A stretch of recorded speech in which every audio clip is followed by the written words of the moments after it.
Welcome in, everybody. Welcome to this episode of the Depths Podcast, episode number 8, Lewd, Melanated, and Proud. We are joined today by 4 excellent POC creators that also identify as LGBTQ. And we're here today to talk about all the things that go into vtubing, while being a person of color, and also being LGBTQ. I'm joined today by the lovely Squeak Queen, Naris Mermaid, Niyumi, and Zeke BT. Say hi, everybody. Hello, hello. Hello. You've got a little bar on you. Let me just get rid of that real quick. There we go. Perfect. Yeah, let's get into some introductions. Squee, why don't you introduce yourself? Sure. Hi, everyone. I'm Squeak Queen. I'm a variety streamer that plays a lot of different games. I started out as a cozy streamer, and now I've done a lot more chaotic things. But yeah, and I'm polyamorous, pansexual, and non-binary. So yeah. Thank you, Squee. Fun fact about Squee: Squee is 9 feet tall. I am. I'm real tall. Our next guest is no stranger to my channel, but you know her. It's your undersea auntie, Maris. I'm gonna get rid of that tag one day, don't worry. Yeah. I'm not beating the allegations though. But hi everybody, my name's Maris. You can call me Maris the Sea Witch or just Sea Witch is fine. I actually identify as non-binary and Arrow Ace.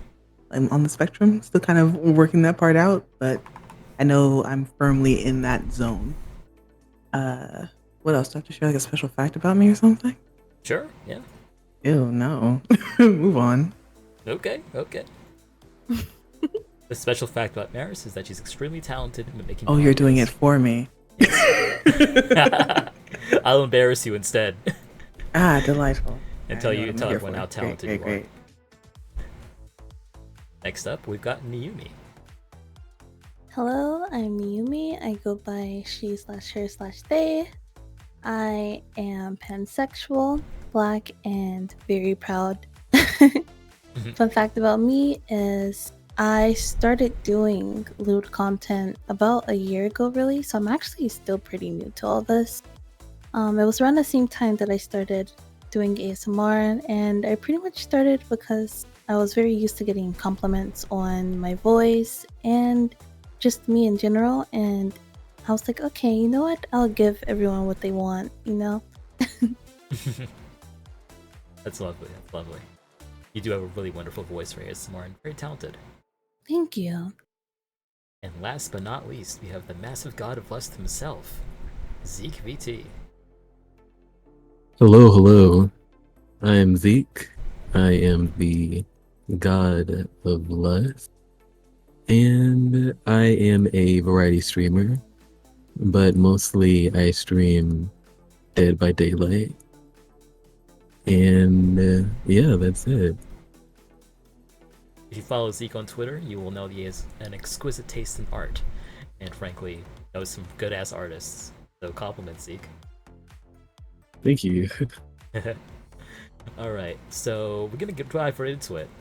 This is very much gonna be an identity-focused episode, both on our identity as BIPOC people, it's Black, Indigenous, and other POC, as well as the LGBT, because it is Pride Month right now. We also wanted to talk about Pride as well, and what that means in the VTubing space, and what that means as content creators as well. So I guess my first question for the panelists is, what elements of your identity informed the way that you created your OC? Like, are there elements of your OC that you link to your identity? Give you all a second. Are we going down the line or just? No, anyone who's going first? No. All right. Yeah. I will just say that, my OC is very lustful, and I'm also very lustful in my life. And that's it. Yeah. Just horny, like with capital H. I'm just super horny all the time.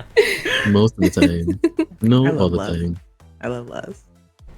Well, that's interesting, right? Because, like, although there are male YouTubers out there, And they are male lewdtubers, and forgive me if I'm getting too like explicit, but like there are male lewdtubers that have like, you know, big cocks and such. But like I think almost famously, like you are very open about being like well endowed with like big bar titties Oh and yeah, such. and that's also a thing in real life too. But yeah, that's another conversation. But I'm trying to figure out if there's anything that. No, I think it's just the horniness that I kind of link to my, my VTuber model. Mm. And it's interesting. So like, it doesn't necessarily have to be big. Like I can change my size canonically. So like, Oh. if the other person is not, down with that huge size, I have yet to meet someone who hasn't, but I can change my size smaller. That's That's a cool really fact, interesting. actually. Yeah. Yeah, that is a cool fact. We love someone who's willing to like, coexist. we appreciate that you're willing to work with us.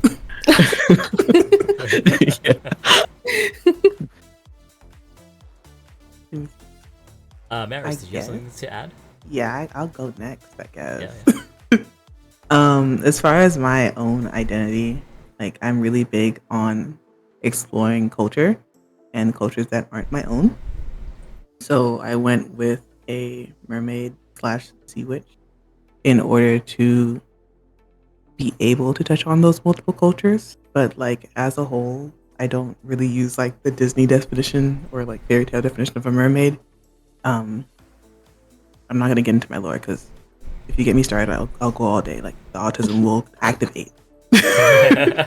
But like my lore stems heavily from like Caribbean culture regarding like water goddesses and wishes and things like that. Ooh. So that's where I'm pulling from. That is fascinating. Actually, yes, the Caribbean and it's like maritime culture and like it's tales of the sea. Like mermaids My aren't only fucking European; vibe. they're not only Danish people. Be quiet, but like that's my fucking vibe, you know? Like Yeah. I'm all about bringing things forward. I like it when people are seen and heard and respected. So if I can do my part in making things seen and heard and respected, I will definitely do that wholeheartedly. Very cool. Very cool. I like that.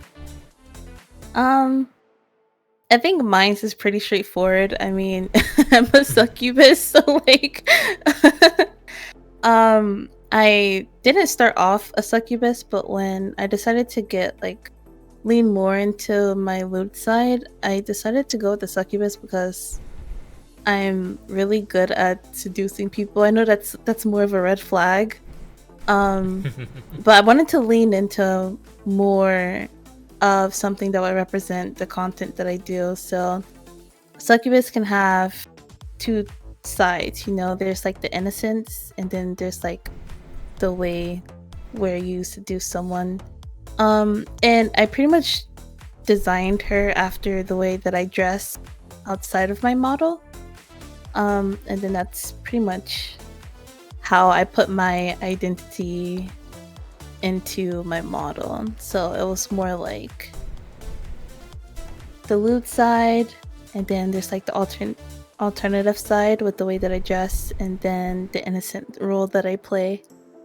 Because people think that I'm very innocent until they see that side of me, and then they're like, oh. And that's pretty much who I am. So Very cool. Very cool. I love that you incorporate your sense of fashion into your OC as well. thank you. Squeed, do you have anything to add? Yeah, I guess I'll go next.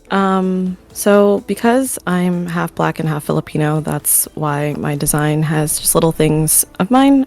We have the Filipino sun as like the crown. I remember a long time ago, like my mom used to have one. Like I think my grandmother bought it for her for some like I think like festival or something like that. And there's pictures of her wearing it, and so it's something that I like remembered and wanted to add it to my model. I'm also I'm not also in the same boat. I'm not gonna go deep into my lore, but the Persona games are a huge part of my life, and I've always enjoyed that they usually went into the route of like tarot and Seven Deadly Sins and things like that. So when I was looking into becoming like the queen of something, because a lot of people would just say normally that I was the queen of squeeing when I was like watching something or doing something, playing the game and getting to like the first boss, which is like a castle and he has like a kingdom and everything. That's kind of where I started to incorporate that. I think his was lust, I think, for his, and so I wanted to take from that and kind of revamp it into my own story of like reconquering or getting control over the lustful side of me. So I don't know, I thought it was something that was a little bit different but also familiar, if that makes sense.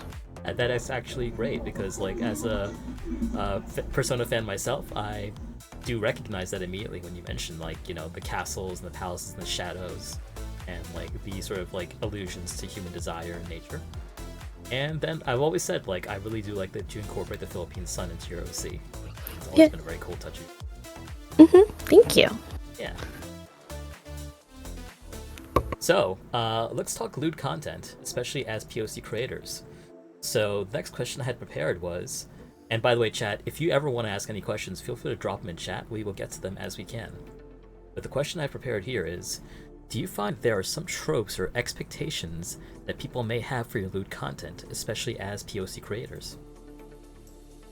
I want to call this shit as black creators, like, right? Yeah, No, say it. yeah. Say it with your chest. Yeah. Right? Who wants to go first? I guess I'll go first. So, I don't know. People just like to ask, when is it going to be next? When is it going to be me? And I'm just like, I don't know. I don't know you. The forwardness. I just really like to take things slow and maybe just I like to do collabs, especially when it's like something like collab art or anything like that. People just expect, oh, I want that to be me, and they'll just start asking that. I don't know if that's just like specifically a black thing. That's just like a lewd like content creator thing in general. But I guess when it comes to me being black, though, I guess they expect that, you know, all black people are big, and that's mostly true, but that's Not you. not all true. You know, there are some black dudes I look at you. I stare at you. have that size, and that is fine. You know, I think It's okay to be I think big. that's definitely a trope and an expectation. Yeah, I think that's the most expectation that I get from people with my, like, when it comes to like loot. Also, they expect me to like post like new art like just about every single day, and for me that's like not possible. Money. Right? Because like that takes money and that takes In this time. economy, I don't know. Right. I don't think so. I mean, I get away with it a little bit because I love art and I am always constantly commissioning for art, right? But there are times where like it's just like a limit. So yeah, I don't know. I think they just expect a lot of content, a lot of new content, I guess.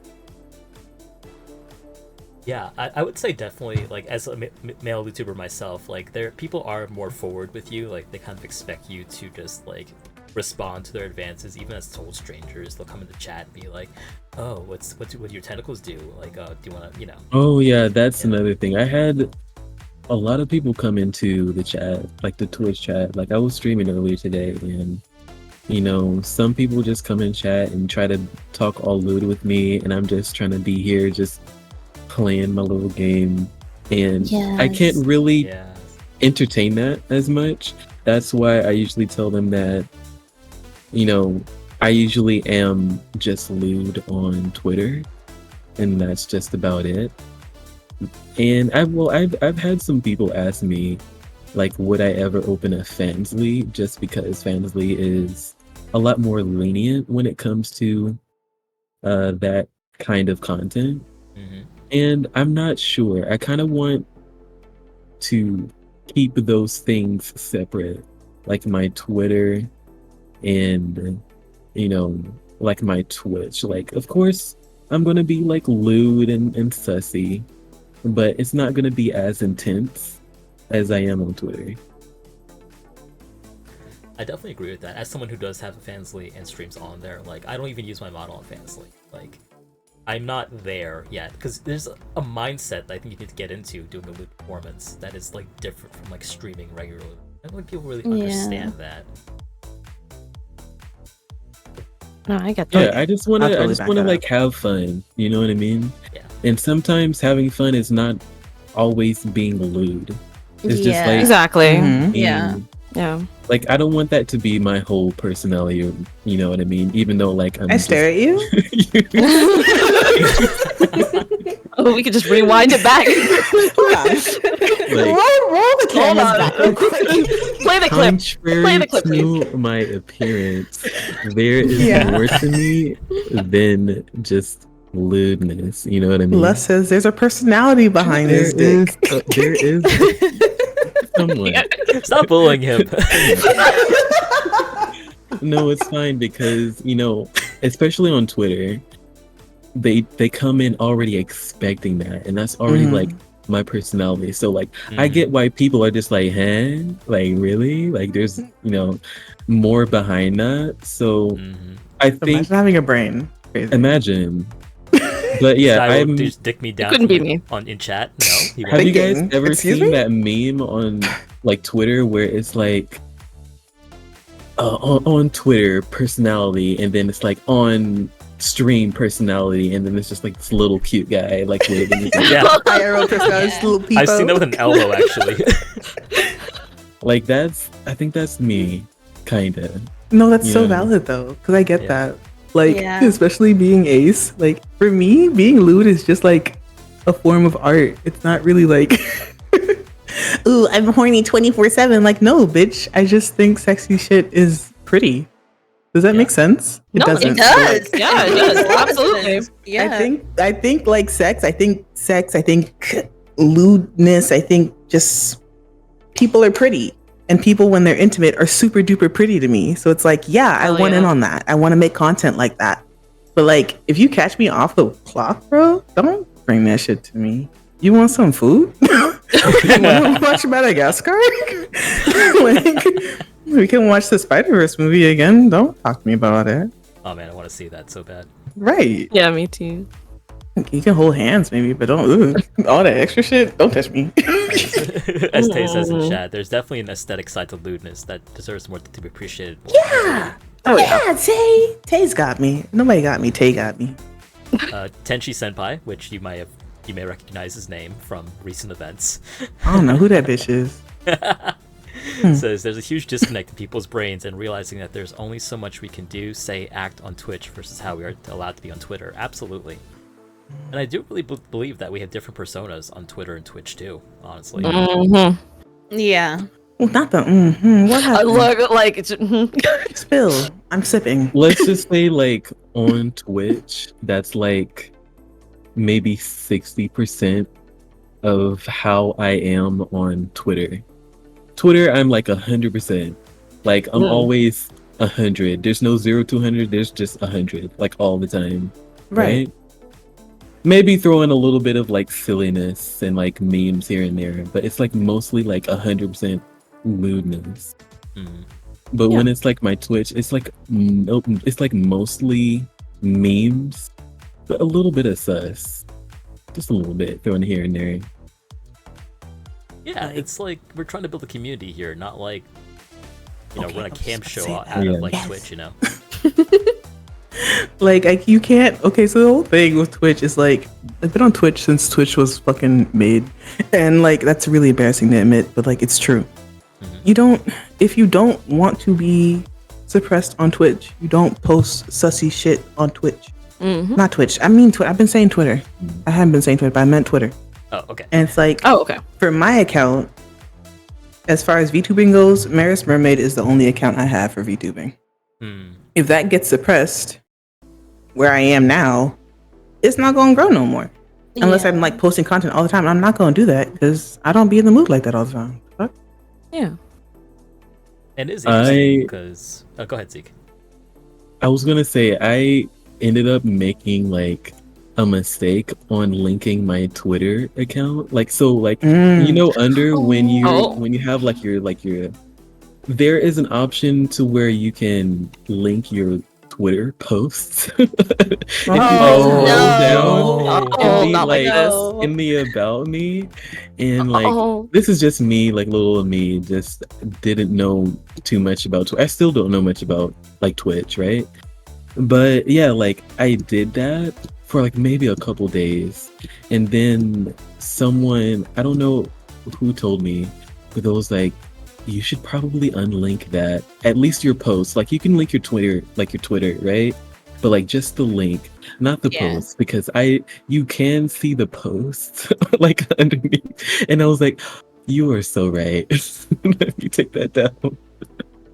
Oh yeah, that was and apparently you can't have like your tongue out as like a profile picture. Really?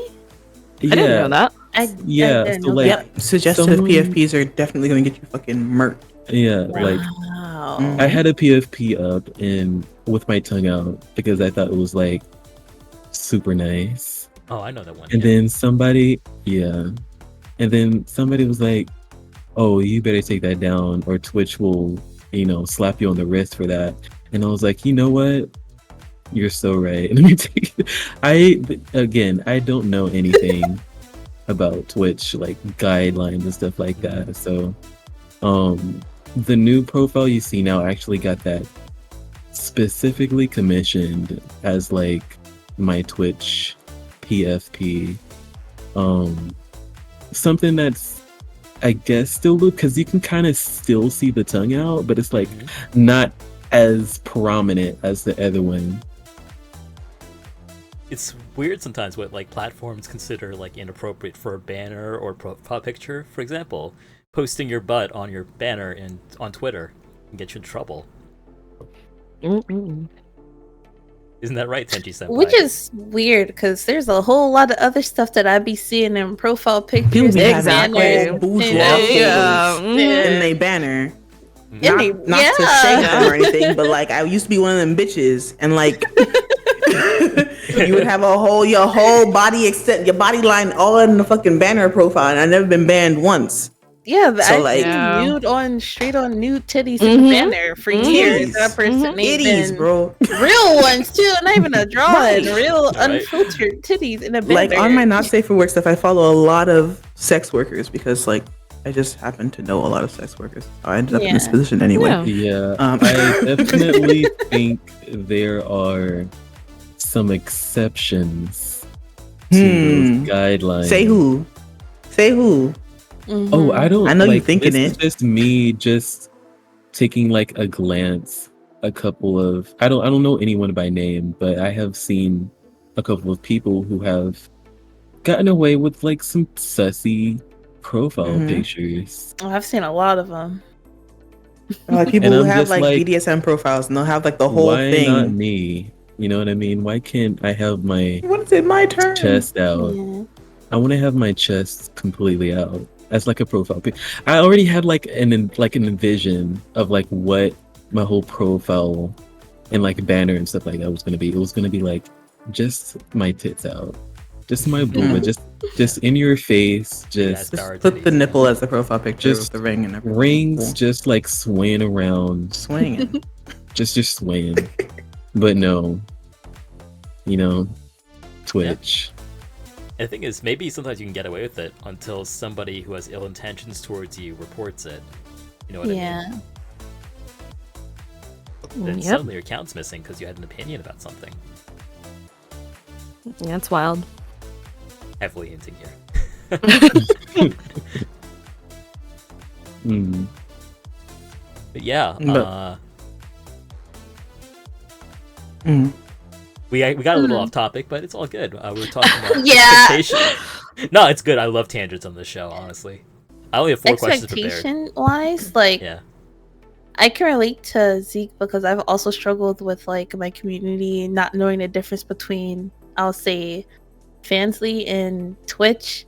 Like I do use my model for like NSFW stuff on Fansly, and my Twitch is like pretty not like that. Like I understand I'm a lewdtuber, but I've literally had someone DM my Twitter while I'm sitting here doing an ASMR stream, and they're like, "Oh, hey, can I stroke, please, goddess?" What? I'm like, "What? No. Why would you think No. it's Twitch stream? It's Twitch. Hello, I'm not even doing anything but whispering. Like, why would you say that? Like." And it was an instant block. I was like, first of all, and it was on my main Twitter. My I'm main gonna DM Twitter is you that one strictly. day. Please, I my volunteer. main Twitter is strictly safe for work. stroke goddess? But this is wild, right? I was People like, be like what? DMing people. Like, Hey, yo. can I please respectfully do I'm this ready. to myself? Can I please respectfully like touch myself to you? And it's like, okay, that's not respectful. you know? No, for real. Yeah. Where's the respect? Is First it of all, don't with us? do that if I'm streaming on Twitch. Second of all, if you are going to do it, please don't ask me. Like, why are you telling me? Yes, Like, I I don't don't need know. to know. I ain't trying to know. Just do it and don't tell me. Like, I don't want to know that. Like, that freaked me out. I'm like, first of all, Mm-mm. this is my main Twitter account, which is safe for work. If you're gonna DM me anything about NSFW stuff, do it on my NSFW They walk account you because that's in what I your handle. job, Yeah, knock on that's the what I door, handle. Said, All can I that see type of Naomi stuff. in the office, please? They called you up. You I'm like, came downstairs. And the topic of conversation was like about trains and stuff because I live like I'm next to a I train mean, track, so I guess like that's kind of. I don't along know. the Like lines. it wasn't even we were talking about like train sounds and like my dog and I mean, they were like, chugging. over here, No, I was gonna I say. gotta go. I'm leaving. Bye. I'm sorry, I'll leave. I'm sorry, I'll excuse myself. Bye. The DM like, excuse me, goddess. The train is leaving the station. Please, God, Mission to wait, board. may. Stop! I hate it here. Can I drop off some passengers for you, goddess? No. It gets worse. Oh my god, I'm ready. Take me. I mean, what? Anyway. I Naomi, will by the be way, is your right tracking back, on, guys. or- I I'm not shall you running. return. Okay. Right. Oh no. I'll definitely say I don't know if this is specific to anybody, but I know for me, or at least a lot of other VTubers I'm friends with that are female presenting, they usually get hit with like, "Oh, you're subby, so I'm gonna try and like try to initiate dominance in your chat," and I'm always Dominic just from like, chat. Oh no. "Why? You know Why?" I get that so much. I guess Right? it's That's the funny. complete opposite, and I guess it's Really? because what I dress like. They're like, please, like, can Oh, I yeah. be your? That's fair, your that's fair, pet? that's fair. We should You call have a her. bit of a bad Yeah. bitch aesthetic, yeah. Yeah, and I mean, I'm mostly like that's why I said most like female presenting people because I can't speak for everybody because like I said like but I've at least noticed it from other people because obviously even though a lot of people come up to me like, oh, your voice is like very like not deep but like calming and it's really gentle and this and this and I'm like, yeah, that makes sense. But when I get excited, obviously my voice goes up higher and it's all this other kind of stuff. And I remember like this was a long time ago, but I remember there was another VTuber who wanted to like collab and do stuff, and when we started, he just like immediately had like a little PNG collar for me, but didn't ask Hello? before that. You know what I mean? And he was treating me. Adlian. He was like calling me puppy and like all this other kind of stuff. And I was like, I did not consent to didn't this. consent And to he this. was like, oh, most of the women I stream with, that's usually like where they're at. And I'm like, Are they in the still room? gotta ask, still gotta ask, my guy. Are they here? Yeah, like, where are you? Just knock on the floor. Let me hear it. Like to let you girls out. But it was just weird, because and then the next time I talked to some, like I was not thinking of collaborating, but like they came through my chat, and then just wanted to talk about collabing, and then started like calling me a lot more. I want to say like sub-specific like pet names, but you know you can kind of tell when someone's like talking to. Yeah, and I was just like, I don't understand what vibes I'm giving off for you to just assume that. Like, it's more, I guess it's more of the assuming that instead of just coming in and just, I don't know, being a person when you go into someone's chat. Oh wow, imagine being respectful. And or just like, I remember one time someone came in and was just like, "You look good, kitten," like that, and I was just like, "I'm not." Oh no. And I vomited in my mouth a little bit. Yeah, like that was like first time chatterbox, and I was like, "All right, my guy, this is not the audience." And it's like, "Oh, don't be so bad, kitten." Like, he just kept repeating it over and over, and I was like, "What is going on?" I teased softly. It's like, all right, right? Nudge nudge with Riz. Like, I don't know. I was like, I need you to just take several steps back, because this ain't it. Yeah. Oh, yeah. I completely forgot about that. Of just like, I do sometimes, and they're just like, like looking at you. Like, I remember someone was like looking at you romantically, and I was like, what is happening right now? Like, looks at you with Riz. Can we? Yeah, right. Like, I would laugh more if it was with Riz or something silly. It's funny like when that. it's like ironic. Yeah, but it was getting a little too. I was like, all right, like if you're only gonna be talking in little asterisks, like I can't. Yeah. Like, hello, I'm a Stares at person. you with parasocial intent. Exactly. I mean, I baby gore you. Also, I have returned. Welcome back. Welcome back. Thank you. Like, I think the funniest thing for me is like I'll go through my stream and I'll see like one deleted message because like I have I have it automated to like it doesn't even go through, and someone's just like, I see mommy or hi mommy or something like that. I'm just like, Nope. And I keep it pushing. I don't even acknowledge it. Like, I don't let them speak, and they'll come back and say something else. And Hello, just mother. anytime you put mom, mommy, mother, any I have all the iterations blocked. That's hilarious. So you type in the chat, boom, it's gone. I only pushed one person out of my cooter, and I'm not doing it again. So I'm like, it's not happening. Like, unless you popped out of here, and I would know. I have a head count. Like, I keep track of that shit. That's fair. It's not Everyone goes in the happening. chat like, hello, mother. Probably you don't want that person around. Exactly. And I'm like, sure, some people, that's like their thing. I'm not knocking it. But for me, it's super uncomfortable. Yeah. This is not a playground for your kinks and weird shit. This is like our streams. Not even. I'm just not into that kink specifically. Like, don't. I'm not trying to be in charge of you, bitch. I can barely take care of myself. Yo, mood. Like, for real. Or like... It's like, you don't want a real mom. You really want to make you clean your room and go outside. I will literally bully you. Like, my mom is a bully. I will bully you. Like, don't play with me. I'm a Caribbean woman. I will... Ooh, don't come here. You don't go to the school. Stop. You don't need this right now. But like, in all seriousness, as far as Fansly go, I have not streamed on Fansly yet. And I have this idea to separate like my safe for work persona and my not safe for work persona. But like every day I look at it and I'm just like, damn, that's a lot of work. Damn, that's a lot of work. Yeah. Damn, that's a lot of work. And it's also the fact that it's like, as far as this persona like Mars goes, I don't have a problem making not safe for work content for Mars. So it's like, how far do I want to take that? How far am I willing to deal with that as far as like negating Twitch and Fansly? Because Naomi, I tell you right now, you're nicer than me. Cause I'm a troll. You come to Twitch. I come to Twitch to be a little idiot, like a little dummy. Like full on bimbo mode. Fansly, I'm like bimbo mode, but like the other flavor. No, that's fair. Yeah. That's so fair. Like I'm there to have fun in Fansly, but like Twitch is definitely like I'm on this fence of like maybe I should make streaming a career, maybe I should make content creation a career, and you cannot do both at the end of the day. Especially as a BIPOC, you can't do both. You gotta pick not safe for work, or you gotta pick safe for work, because it's the moment you do a little bit of not safe for work shit, everybody gonna be calling you a hoe. It's true. Out your name, making fun of you, all that kind of shit. You'll never live it down. Like, I see non-BIPOC content creators do that, like, lewd some shit, and I'm just like, that shit don't really work. Because once you attach that lewd label to you, there are opportunities that you're gonna miss out on going forward.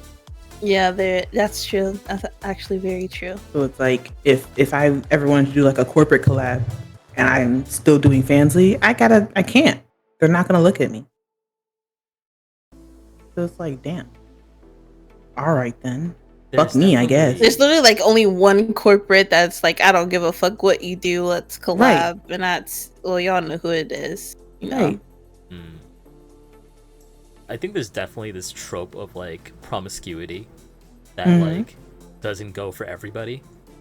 Like, people love to make content creators who are promiscuous or like make lewd content, but I think it goes especially hard against women of color, being honest. Yes. It's a double hurdle. Yeah. Because as a woman of color, you have to understand that once you hit that like plateau of, yeah, I'm sexy and I'm proud of it, there's no support for you anymore. So you're building your own tower, and people are actively trying to knock you down a peg every turn. Yeah, for us, it's not being nasty, no morals, no value, and for others, it's like, oh, hot, sexy, like beautiful. Like, oh my god, I love her so much. That's my queen. And then you turn around and you see her and you're like, excuse me? Yeah. Colored? Yeah, I support her lewd work. She's just being body positive and confident in herself. But her over there, oh, she mad. That one? Like, Fast. That's disgusting. Like, how could you post that proudly? What are you? How dare you? What's wrong with you? Actually, that makes me wonder. Actually, y'all have probably seen the stretch mark like thing today on Twitter, right? Yes. And how that is a black man like calling out a black woman about like her stretch marks. Don't get me started. Yeah, that really black upset man me. calling out black. I'm not surprised. Yeah. But Yeah, pretty sure it was. That's one of them bot saw it on ones. Twitter. That really upset me. I think I saw your Oh, no. post too, Maris. Yeah, same. But I'm just gonna say this because I personally have stretch marks. Everybody has stretch marks. Everybody. Literally everyone. There's nobody on this planet who If doesn't you are have a stretch marks. human, you have stretch Babies marks, have whether they're stretch like marks. very visible or not. Like, Yeah. I think Stretch marks are a part of growing up. the person I think putting they're it most kinda likely hot, has not gonna stretch lie. marks. Like, I think they're cool. They look like tattoos, but they're not. they're You know like what I tiger mean? Yeah. stripes. Period, Tenchi. I don't take opinions from people who don't lotion their knees. Not you calling me out. I'm actually a shit right now. Go lotion your knees so I can listen to your opinion. I know the lotion is nearby. Just a couple pumps and just slap the bitch on there. You know, it's low-key hilarious. I actually took a photo of my stretch marks. I was gonna post it, but I'm like, wait, no, hang on. I'm about to do a maybe I proper should do like that. talk show shit right now. Let me do it after. I should do that. Like, thanks for the idea. I might do that. You could have peppered it in, The you know? trend. You post Maybe yours, I'll I'll tweet it post now. You got me, mine. Naomi? Yeah. I got you. Yes. Yeah? Yeah? Yes, We're I'll posting post stretch marks? mine. Yeah, Bet. we're posting stretch marks. Hell yeah. Fuck them. I'll take a picture after the stream.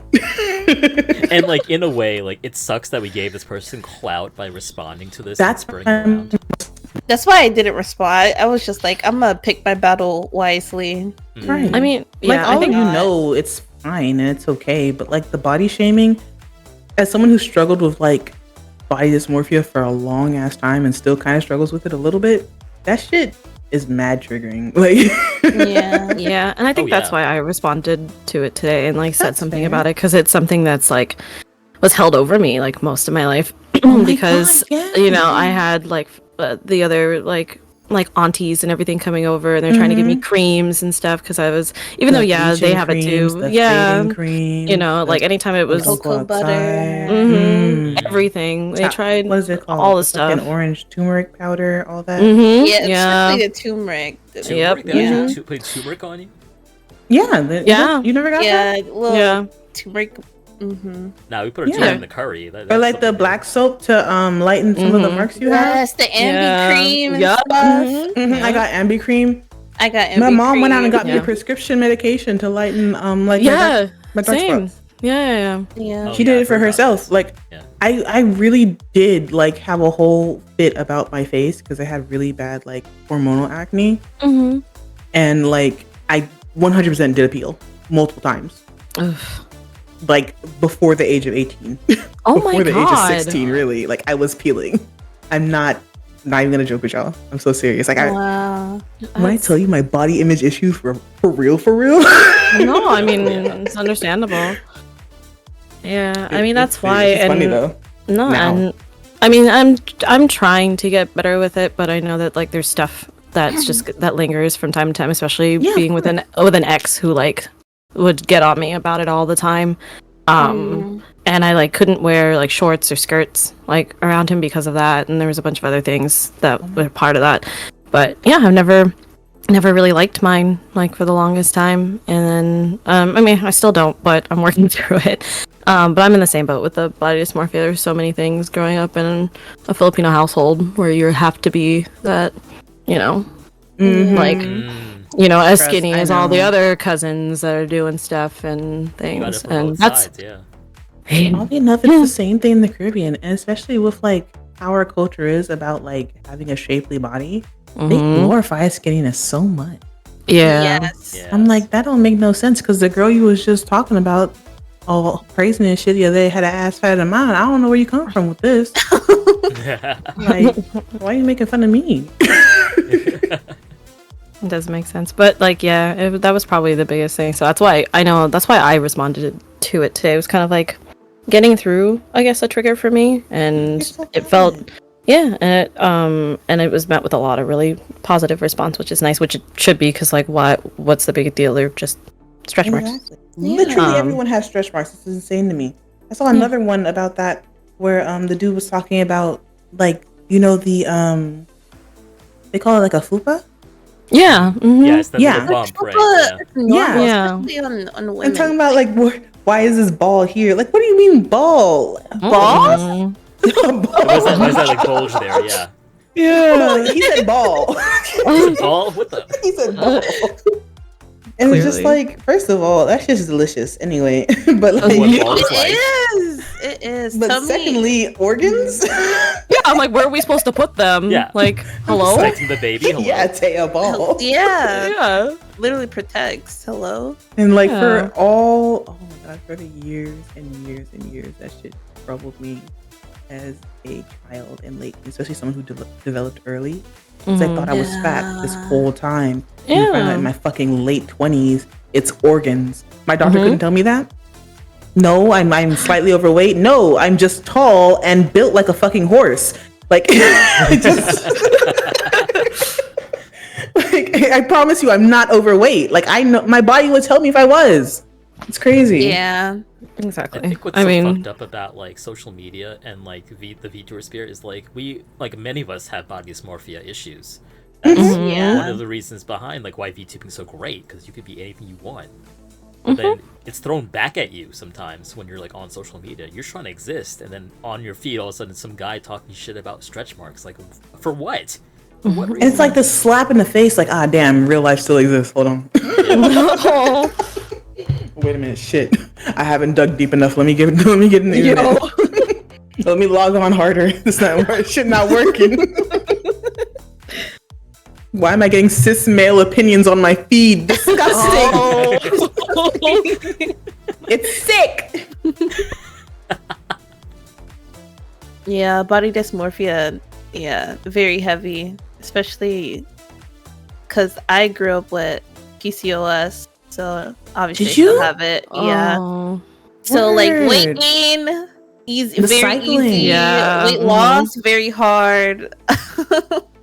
More Poor like baby. hair in areas and stuff like that. So yeah, it's just and then being with a family that's like full in on fitness, and they're like, "You need to eat healthier," and I'm like, "I am eating healthy." Like, what Not the my fuck do you fucking want me to shitty do? Like, this is your problem. What the fuck do you want me to do? Like, I'm over here eating fucking salad and drinking fruit smoothies and shit like for months on Oh end. my god. Exercising, and I don't lose weight. Yeah, just like, oh my god, you have to look conventionally attractive. Like, yeah. how is that my problem? Slavery happened. Y'all was breeding us. Don't play with me. I can go into this. There's social constructs. There are repercussions for the actions, and I am a repercussion. You're not wrong. Like, I'm sorry y'all needed like a person who was 7 feet tall and could lift 250 out the womb to pull some cotton. That's just how I'm built. Like, leave me alone. Few pounds over your weight. You're supposed to be healthy weight, and your doctor's telling you that you're obese at like the age of 13, and now I'm over here. At 13, don't worry about that shit at 13. Like, that Doesn't make any sense. It does not make any sense. My friend's sister is like, you're not fat. That's your organs. You're not fat. I'm like, I am fat. My doctor said I'm fat. Like, you're 13, you're still a fucking baby. Yeah, you're still growing. Your body is developing. There's a yeah. lot. Like, Literally, yeah. My brother is 14 and he's like built like a football player, but you look at his face, he's got these chubby little cheeks. He's still a freaking baby. And people are like, oh my god, you look like you're in your 18. He was pissing in the bed like 2 years ago. Shut up. oh my god. I hate that. I was gonna say, If you don't watch it, he better not be here. And he better not be here. Don't even get me started at the maturing at the early age and then having to deal with adults thinking that you're older than what you are. Question, because I want to connect with y'all real quick. Because I want to be friends. Yeah. Like, do you feel like that like forced maturity kind of pushed you towards this? Absolutely. Yes. Okay, Think about it's not that just shit. me. Yeah, Like, definitely. Yeah. Absolutely. Sadly. No, Like, it's definitely not the just you. hypersexuality is like definitely a thing. Yeah. And I try to unpack it sometimes, and I'm just like, Maybe I should. Maybe tomorrow. Tomorrow's a better day. Let's just get back to the I'll be stronger tomorrow. You are still real. real. I'll unpack it tomorrow, not today. Yeah, not today. Today's not the day. I don't have enough spoons for that today. Let's do it tomorrow, okay? There's And then- Yeah, like, it definitely got me pushed towards things like this. Like, yeah. It's like if I'm gonna be Yeah. shamed for being a slut when I didn't do anything, I might as well be a slut for real. For real, and get your bag at the same time. Like, come on now. Yeah, if I'm gonna be looked Bag. at my whole entire life, I'm being looked at like a fucking, Right, I walk might go outside and they're like, "Oh my for god, it." your tits are so huge." I'm sorry, I grew them myself. I don't know what to do. Thank you. You gotta pay at Hey, least. man. Oh my god. Sorry, I could go on about that as a person All who's day. milkers. Like, it. Please stop us.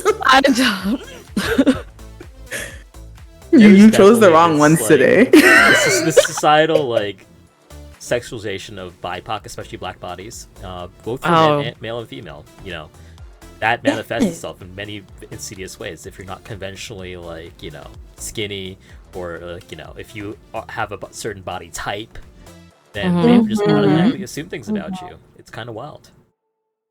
Especially from a young fucking age.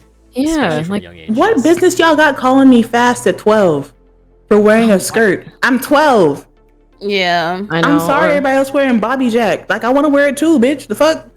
Yeah, it's not right. Or like, I know for mine it was like wearing red nail polish. Letting people know that you were God. because of the red nail polish. I'm like, My mom told me about wearing Like, what? eyeliner. Yeah.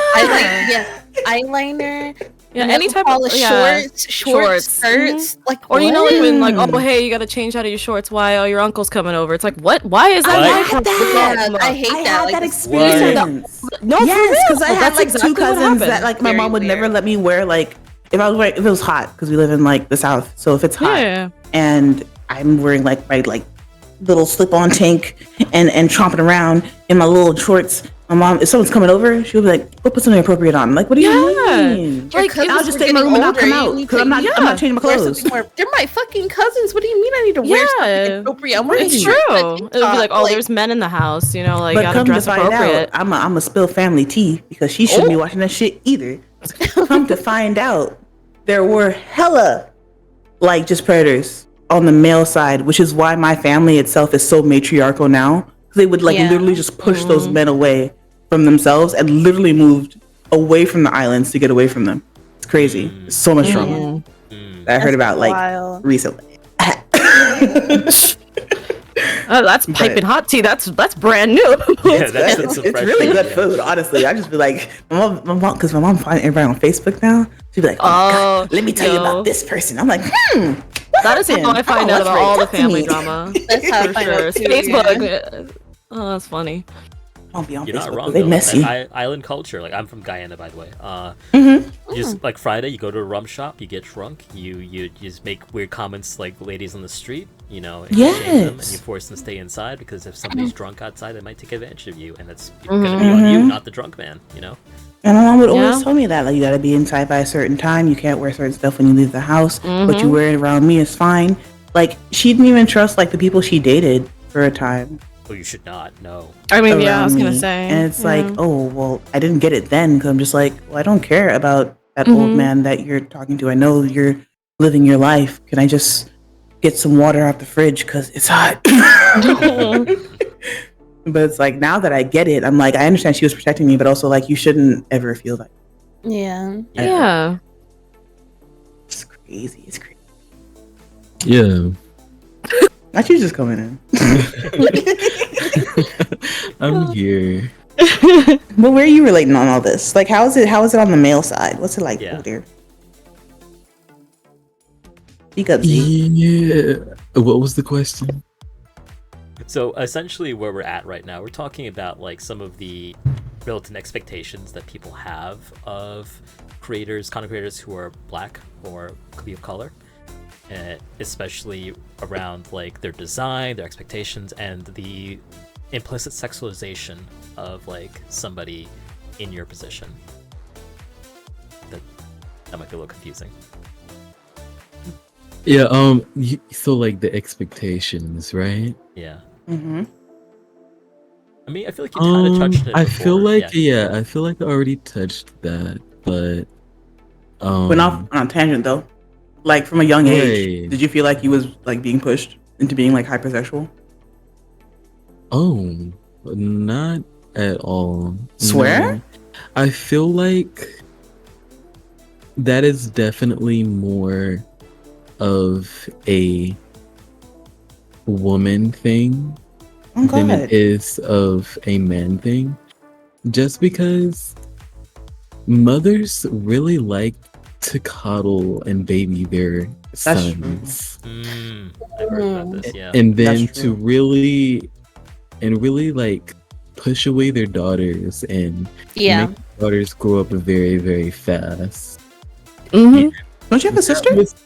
I do have a sister. I have two Oh, sisters. okay. So yeah, you have the you can see both sides. And I'm the baby. I'm the little. I'm like the youngest, right? So I'm not gonna lie. I was definitely very coddled and very babied, and so, but there were still, of course, there were still expectations, but not anything to make me hypersexualize myself, I guess, or to mature myself faster. Okay. It was So like much mentally, what brought you more- to this point then? It was much more to like, become like a man, a man's man, Mhm. and play sports, that type of thing. And, just regular male, like get a girlfriend, this type of Oh, stuff. the machismo like that. shit? Machismo, yeah. Yeah. Mm. It was very much that expectation. And sorry to say it, I didn't meet it. I'm here right now. But yeah, that was pretty much my expectations growing up. And yeah. There's definitely this sort of tension, I think, between like conventional toxic masculinity and like a generation of men. And it's not necessarily in your case, Zeke, I'm just saying in general, men that were raised by their mothers because of mass incarceration and like not having a father in the house because of the way like American society is. And then those same men grow up and they're called fruity, or they're called like, they're not conventionally masculine. And like I do wonder, like, when it comes to people like looking at VTubers, especially like men of color VTubers, if they have a certain expectation that's not met when you're not conventionally like masculine and tough and playing sports and such. Yeah. There's no other thing that can be accepted from a black man but to be hyper masculine and very misogynistic in society right now. And that just really goes all the way back to slavery, like what Maris was touching on before, about because back in setup? slavery, the setup was very real when it come to what was expected of black men, and that just stretches all the way up until now about what can they really do and what's expected of them, and if they don't meet those expectations, then they are not a real man. Mm-hmm. It immediately becomes an attack on your character, which is insane to me. Mm-hmm. Yeah, this is a culture that And- once like bred black people like livestock. Mm-hmm. Just and I'm supposed to do what? Who? Mhm, And for why? mhm, Why must I participate in capitalism? That's insane.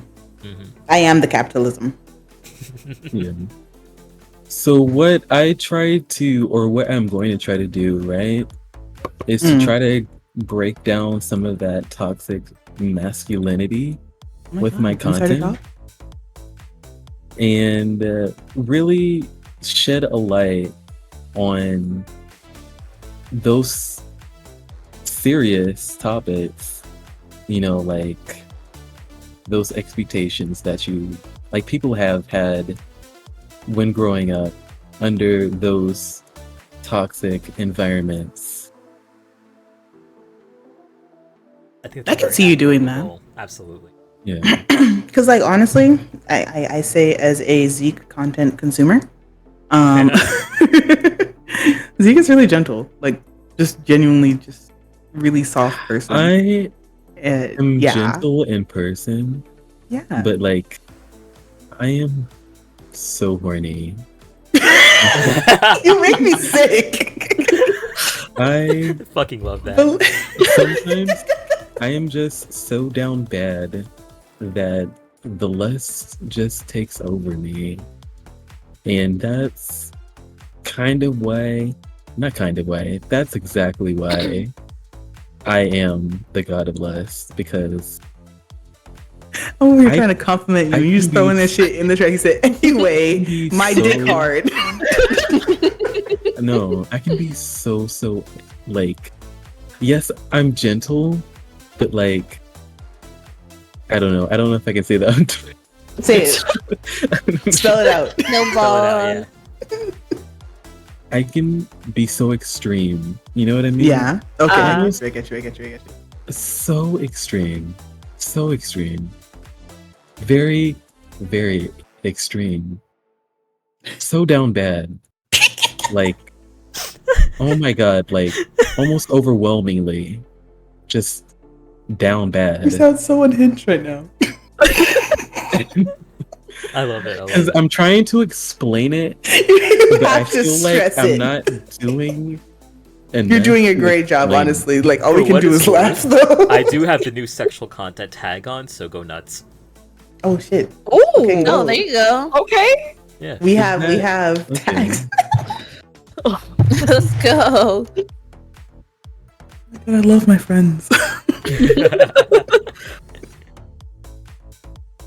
I'm sorry to just like emphasize that so much that it just goes off of that topic, but expectations. Yeah. So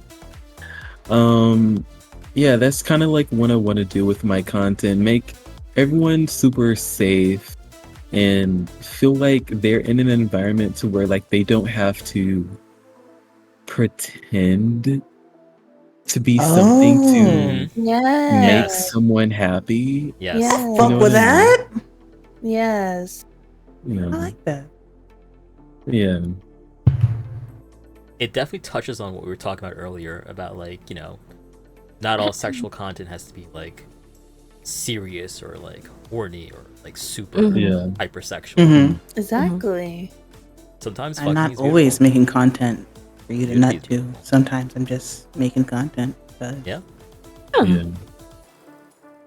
That's why I like making scripts, because everyone has a different way of reading them. Some lewder than others, and some like more caring and BFE. But still, you know, that can be sussy too. Mm-hmm.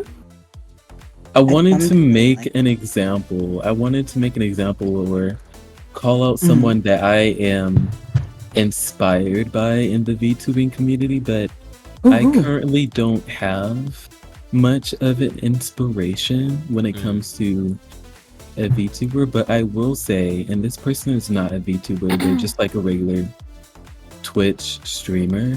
Their name is Granny, and they're like, I want to say they're trans, I'm not sure, but they are a drag queen. And they just have this radiant and cheerful and bright and very relaxed aura, and there it's always just a nice time to be watching their streams. They're so funny. And you know, like sometimes they can be like so sassy, and I love that. And I would love to be that. I would love to be that kind of streamer, to where like, yeah, I'm lewd, but I'm also funny, and I'm also silly and like off the rails sometimes. But we're all having fun, and we're all being safe and happy in an environment where there is no toxicity. Yeah, this is exactly the debate about drag, for example. Drag is not inherently sexual. It's a way that people express themselves, you know? Exactly. Yeah. When was drag ever sexual? That's True, what the exactly. argument is. That's the argument. We know that. I was trying to think. Oh, okay. So we're aware. Okay. Oh yeah, no. They're trying to say it's sexual. Oh, absolutely. Yeah. Especially, yeah. Especially when it that's the comes whole to I just like, thought the argument was that it was weird. I'm like, oh yeah, that's No, fair. they thought it was. well, They you thought it know was. that all anti-LGBT discourse at its core is like, that's weird, that's icky, you know? Yeah. Yeah. Well, I'm gonna touch on, since you brought that up with the trans being kind of categorized as like inherently sexual. There is currently some, I don't want to like be too political or anything. No, go ahead. But like, That's fine. This is I don't know. I mean, like, I kind of want to bring it up because like it is something that's real happening right now in the world, that, you know, they are trying to ban all these trans health care and stuff like that. And there was one situation to where like they even tried to like ban like drag, like The child shows. book readings and stuff like that, because there was like a trans woman that was reading children's books to, you know, like children and stuff like that, and just people just calling them like, oh my gosh, they're pushing an agenda, and they're like trying to like turn these kids and all this sexual stuff. And I just remembered like, how is this at all sexual? Like, this is just literally a person reading a book to children, you know what I mean? There's nothing sexual about it. It's the fact that people like to, in their head, and this can go for like anyone in the LGBT community too, that is like, but more, I feel like more specifically like the gay people in their mind like to over sexualize them. You know what I mean? Like, think they're just like this overly sexual person. And it's like that for me, but it's not like that for everyone. You know, people just want to be who they are, right? There's no like sexualness tied to an identity. That's just people's private lives. That's people's private lives. Like, that's what they do in closed doors. That has nothing to do with reading children's books to children. absolutely. And that's their whole argument is, oh my god, they're pushing an agenda, they're trying to turn our, what has this world come to? And it's just like, gay. that's not it. There's no agenda push. If you want to make that argument, you have to realize that you're doing the same thing when you're just watching like regular TV. There's agendas being pushed every single day There's Even when you agendas tell, like- always being pushed when a person is pushed out of the womb. Someone Yeah. is already Yep. assigning them colors and assigning them dolls to play with. Mm-hmm. Do you not think that is an agenda being pushed, and you want to say that? Yeah. I Or don't telling them think dresses that's the to problem. play when they're 12, you know? He's spitting. But yeah, it's kind of sad to see, and that's the kind of like thing that people are actually arguing over in politics, you know, right now. Mm-hmm. And laws are actually just being pushed like crazy. Yeah, Florida's an example of this, like passing law after law saying, well, you can't do this, you can't do that, it's like grooming, it's that, whatever it is. And by the way, folks, like on this talk show, you can be as political as you want. Like being black is political, being queer is political, like inherently. Yeah. Let's not, you know, let's not. Also, I just want to say that there is not a single color out there that is meant for a gender, and there is not a single doll out there that is meant for one specific gender. Yeah. Anyone can play with anyone, and anyone can wear anything. That what we wear is also just base gender affirming. So when we say that trans people are they're doing all these gender affirming things, we already do that as normal people, Yeah. right? Ooh, you When you spitting. put on your clothes, like when like let's say for instance a girl she puts on like a crop top or something like that, that's gender affirming. She is saying, hey, today I'm going to be dressing like a girl, you know? Yeah. But you can literally, that same girl can put on some like sweatpants and like, I don't know, like a t-shirt that a guy would wear and be like, hey, I'm going to be dressing like a guy today. That's literally gender affirming what you're doing. So when you're saying that someone is doing these gender affirming things just so that, you know, like they can use their identity, yeah, they are doing that. That's because they are wanting to wear that what they identify as. You know what I mean? It's okay, Mossy. Me too. Yeah, I just want The to whole Extremely called out right now. the whole like gender for color or color for genders thing is bullshit anyways, because pink used to be assigned for male. Yeah, for males. Yeah. Literally, So because like it's the more that just expensive color to yeah, that Crazy. just goes to True. show like Oh, yeah. that just goes to show like it can be changed. Like it really doesn't matter. Yeah. I don't Social believe in the constructs are whole, just a like- fucking lie, and no one should pay Yeah. attention to them anyway. Exactly. Do what Like makes you things like comfortable. high heels. High heels also used to be for men. Literally. Yeah. Absolutely, yeah. That was like the height of fashion for them. Like, I don't under- Because women were considered too dainty to be wearing such things. Exactly. And suddenly, I know, right? if you're They're not like, wearing uh-huh. high heels, you're not professional looking, ma'am. Like, Mm. you're gonna have me sitting in a cubicle for 8 hours. I'm not even gonna be and wearing these stuff, shoes, to like, be let's honest. not get into it. I know. Yeah. Don't cover my wigs. They're That's gender about affirming. men They're wearing, gender men affirming. wearing wigs, you know? Like men used to be the ones that wore like Yeah. It's true. wigs and Wigs. stuff. No, they still do. Mhm. Yeah. Yeah. Yeah.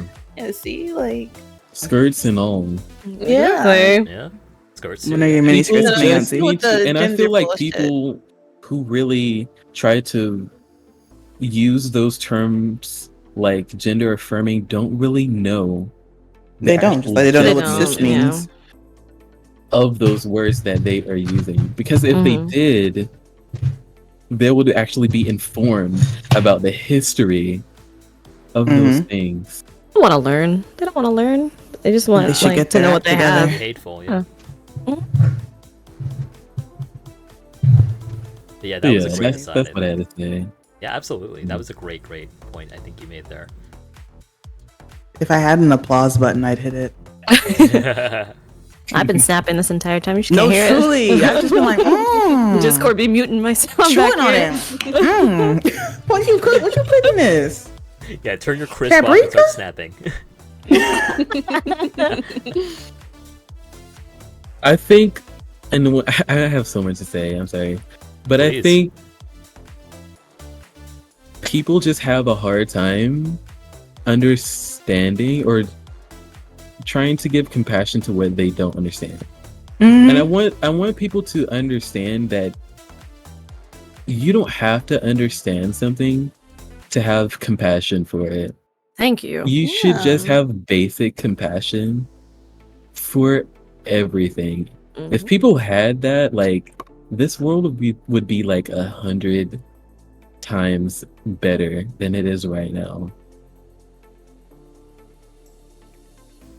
But I yeah, was literally saying this yesterday. You're so true. So true. I think that's So part true, of like the bestie. culture that's out there right now, especially on Yeah. Twitter, where everyone's trying to dunk on each other rather than actually understand each other and what they're talking about. yeah. Yeah. It's a lack of empathy overall for people, Mhm. but it's not because people are like evil inherently. It's just people are tired. Yeah. People are just tired of struggling, and if you're struggling, it's easier to just laugh at you than it is to have more empathy that you can't really afford right now. There is something about anonymity too that like sort of strips away everyone's like sort of desire to Mhm. understand each other, Mhm. which I think. But especially people reflects back crafting a to persona, VTubing. it's strange to me. Yeah. Yep. Like if you're trying to be this nice, cool, or funny, or haha hee hee VTuber, why are you the way you are? It's really, Also, really thinking Naomi, about question I of the saw day. I saw that you followed me on Twitter, and I just want to say thank you, and also I am so sorry for what you are going to see in the me being a future. Zeke content enjoyer. Yeah, I am yeah. so sorry It's for okay. your eyes. Don't zoom in public. That's all. Yeah, not in public. Oh, there's a lot of. I will not open up Twitter in public in That's how general you for know. all VTubers. Okay. That's how you know that you've dove deep into NSW and you can't open Twitter. Oh yeah. Yeah, open Twitter in public. Yeah. In public. I switch accounts in public. Like y'all ain't, you ain't catching me. It was like that for me as soon as I hit the VTuber community. I was even. Yeah. Whose ass is this? Like, I always have to tell my friends this. Like, it's okay to. I tell them it's okay to mute me. Like, if you really have to, Aw. just mute me. Yeah, I tell my friends that too. So I'm just like, I'm just liking shit. I'm sorry. Don't ever mute me. If you mute me, you might as well block me because you don't care about me. Exactly. I cry and sob. Same goes for me, chat. Don't mute me. Don't ever I'm mute me. In fact, turn my notifications on. On. If you're watching right now, turn my fucking notifications on. I want you to hear and see every inane thought that comes out of my head. I have told chat to not do that for me because I don't want them. I don't want them to see what I Turn my be hit the commenting. fucking bell. Please don't. Please don't. I wouldn't be tweeting that often. I might say one thing every like 2 weeks. You gonna miss that shit. So I have a bit of a Mossy. topical question here, actually. Kind of Yeah. delves onto what happened last week in the VTubing community.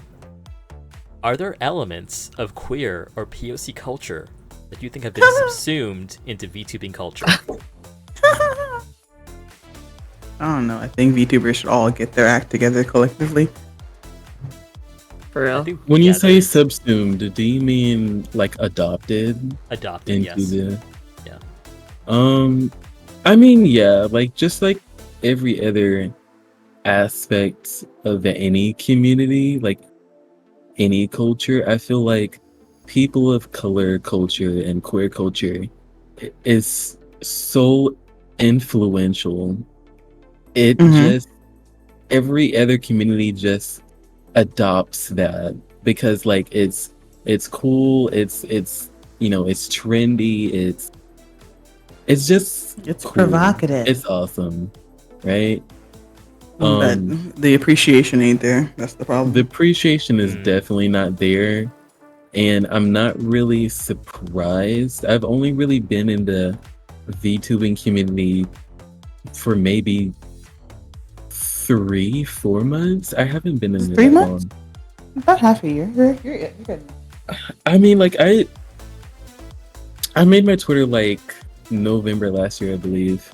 Yeah. But I haven't really used it right until like up until like the last like 3 months, right? Mhm. And of course there are people that are gonna use I see people. I'm not gonna name names, but Shit though. no, they use like AAVE and stuff like that, even though they don't really know what it means. And I'm not really surprised by that, because we're just that type of people. We're just cool. Yeah. And you know what I mean? It's not so much that anyone should ever be surprised. It's just like, are you cool being a parent like every other day? Yeah. Like, are you good with living like that? That's kind of, do better. It's like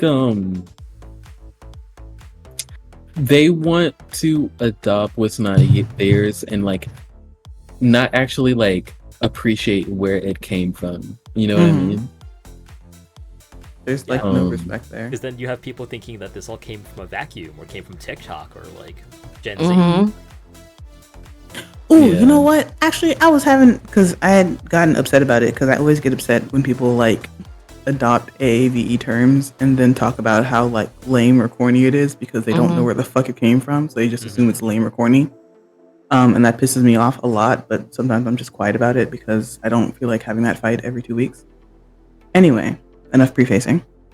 This is literally that scene from the commercial for the Spider-Verse movie where the new one or the new one.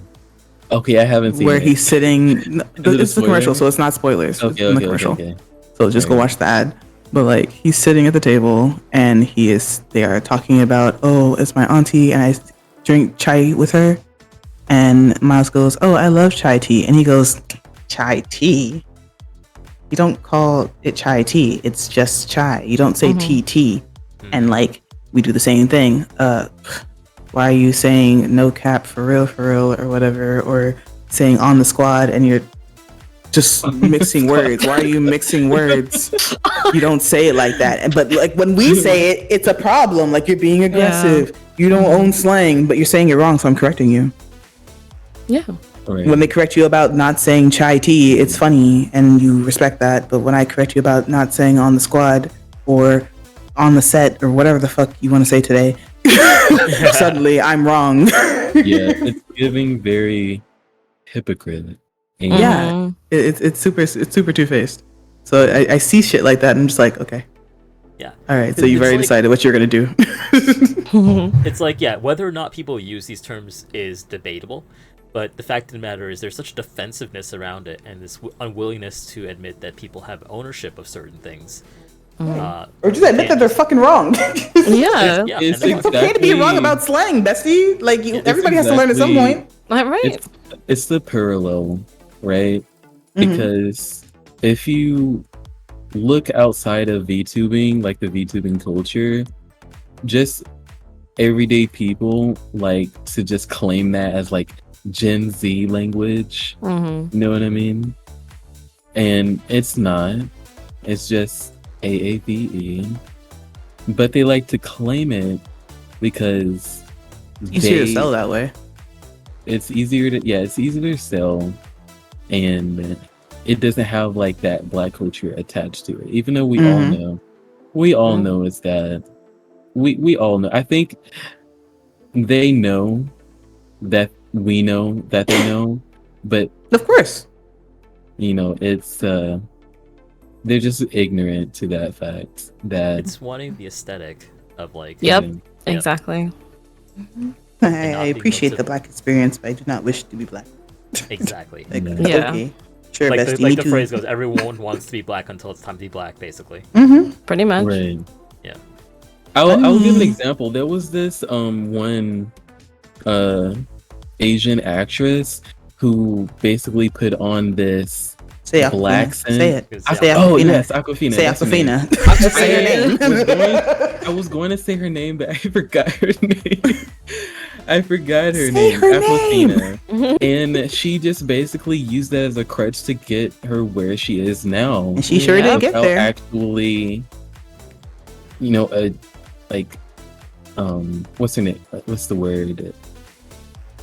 without like she basically used it as a character. She did. Caricature. Yeah. Right, That's no, right. And I was- she made it up the rankings, without and now that giving she's where credit, she that's is, she doesn't need without that shit no giving more. Credit Mhm. to that, and now that she's got Where she where said she was is from now, New York. she believe stopped so. using that accent anymore Yeah. in Yep. like her stuff, Mm-hmm. and I just find that really interesting because that Interesting. is So hear me out. really Hear me out. We're good hearing. example. As the #1 Aquafina defender, Be for real. she is from Queens, New York. Be for real. Oh, here we go. She is from Queens, New York. Okay. And Yeah, there are yeah, definitely yeah. some Asian women out here that talk like that. One of them Yeah. served me a drink on Sunday. I'm not even joking. Yeah. Like literally, I was in this bar and I'm like, "Let me get a whiskey," and she's like, "What do you do?" Yeah. Yeah, I work with like. The Does she homeless." code switch? Not as far as I saw, Okay. because she so, straight was that's like, the "Yo, thing. that's valid," and I'm like, "What did you say?" So like it's one thing where it's like you grew up in Queens and you talk like that normally, but if I watch an interview with you, like just completely turning that shit off. Yeah. If you take that shit too far and you're turning into like a black woman character, Right. it looks like you're making fun of like Mm-hmm. ghetto Yeah. people, and it's Yes, that's strange. That's true. Yeah, Because- like it's specifically ghetto into the target audience, but you If- never say it. If It's a just like, black we know. woman does that, they can't get away with it. Right? They're Yeah. not gonna Because fucking be on the Before next they fucking even hit walk movie. into that interview room, they're already being perceived. Mm-hmm. Right? The amount of times I've been But told if when I any walk other into an interview, person "Oh my is god, you voted as sound that- so articulate." Yep. Right. Yep. Oh, you don't sound black Every at single all. time. Yeah. I've grown up with that. You don't sound black at all. What does black sound like? Sound like exactly. Explain to Aquafina, me. apparently. Right. Or even No, like, yeah. oh my god, recently with like fucking trying to get VA roles, like, can you do an urban sounding voice? No. Oh, I hate that. Can Urban. like where Urban are you sounding. from? We can hear a slight accent in your voice. Oh my god, do not ask me. I'd rather die. I just want the role that I'm trying to apply for. If you don't want me for that role, please leave me alone. Thanks, bye. Exactly. That's why I don't even post a picture. Like, there's no picture on mine. I have like a little icon because I know the moment I put a picture, they're gonna try and fucking cast me to a specific character type, and I'm not down for it. Yeah. Typecast you, assume that you can do that sort of voice. I you know? hate typecast. Oh my god, typecasting is a pain. It's like I don't want. When I'm comfortable, yeah, sure, I'll incorporate slang and shit into like how I speak, Mhm. but that's when I'm comfortable. It's not Mhm. a character. This is just me. It's just, yeah, we're just people, you know. And that's why we get mad at other people of color. Yes.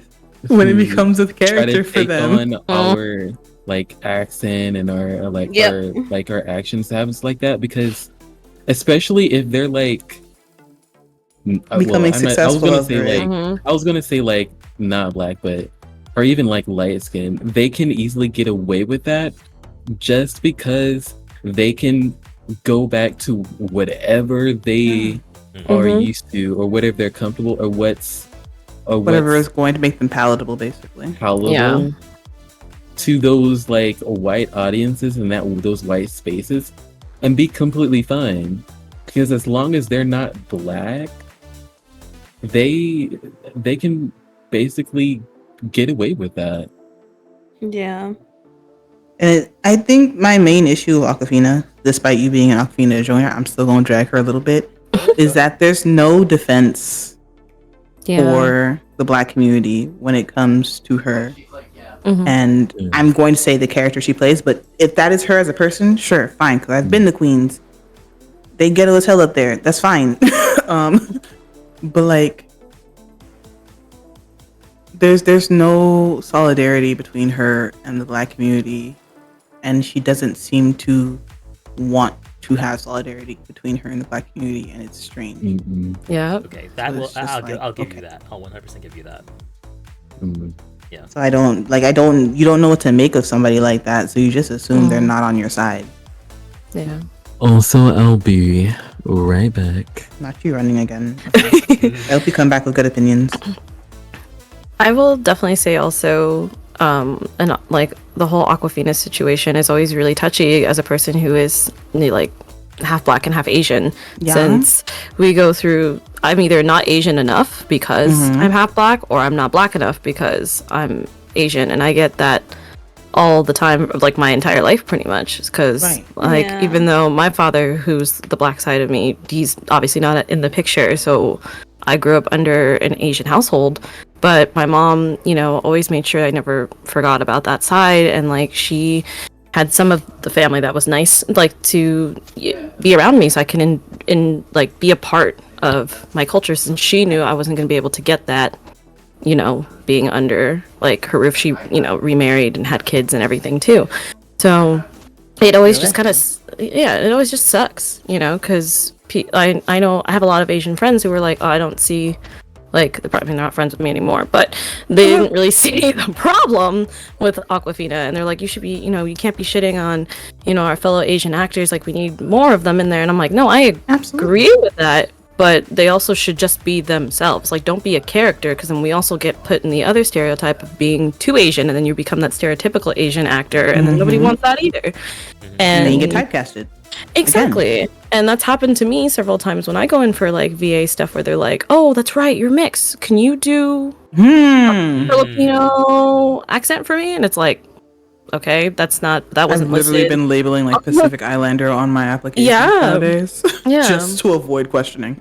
Hey, I get it. And then the other side too, where it's like, yeah, they want me to put on like an accent, and I'm like, okay, what kind of accent? And they're like, you know, exotic. And I'm like, Exotic. what the hell? What does that mean? For you. How do people still asking that question? No, this so fucking hasn't been, surprised. this hasn't been like recent, but definitely, but like it's happened more than I'm comfortable More with. than it if should. that makes sense, yeah. And it's Sense, just kind of like, yeah, and I even if it's not even just like a voiceover or anything like that kind of stuff, like just people in general who are just like, oh yeah, girl, you're so exotic. I'm like, because I'm mixed? Like, what are we doing right now? Like, stop. We love the two different flavors of blood inside of you, like mixing cherry and Coke. Yo, I love literally, cherry Coke. Wait. literally vampires, ethnic Also, vampires. I have Insane. returned. Welcome back. Yeah, Crazy. but yeah, that's why like that one hits me a little harder or a little closer to home in that sense, because I had That's so valid. I had people, yeah, that would like completely defend that, and it's just like, I don't understand how you can't see what's wrong with this. And they're just like, oh, I think you're being, you know, the typical like, oh, I think you're just being too sensitive. I don't think you should bring race into that. Like, it's just this, yet- this, and it's like, huh, you kind of did, yet don't you? They Hello? started it. So, Yeah. yeah, Right. exactly. It's just like I get being within your own culture, especially in America, where it's like it's very hard as an ethnic person in America to not be submerged into whatever the majority culture is. So if you are in Louisiana and you happen to be from like fucking Pakistan, if you are young enough, you gonna grow up as a Louisianan. And I'm sorry, like you might still have a little curry in your speak, but like baby, you full on boudin and gumbo. That's it. That's all you are.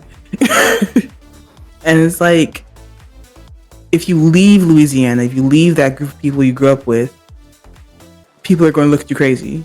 Yeah. Because you don't look like you're from Louisiana. Yeah, Asians from Texas, for example, get this all the time. Oh, yeah, yeah. absolutely. It's funny as shit, though, to hear them talk. So I was Because I know one is a ranch hand and in the South, but I was also kind of raised up in the North. So I didn't really adopt like a main accent. I have like sub accents. Accents that trigger based on emotion. So like when Or like who you're talking I guess to? when I get upset, right? I speak more Southern, Yeah, that's me. and you know, I guess with the other Mauritians, it really just depends. But whenever I'm just like around like Black people in general, like especially in the South, they're like, you have no Southern accent. Especially like they say, you know, like you speak white, and I'm just like, Proper. that's just, you're too proper. And that's also just another thing of just like internalized racism, I feel like, just a little bit. Or not really like internalized racism. It could be internalized racism. Racism isn't the right word, but you're on a point.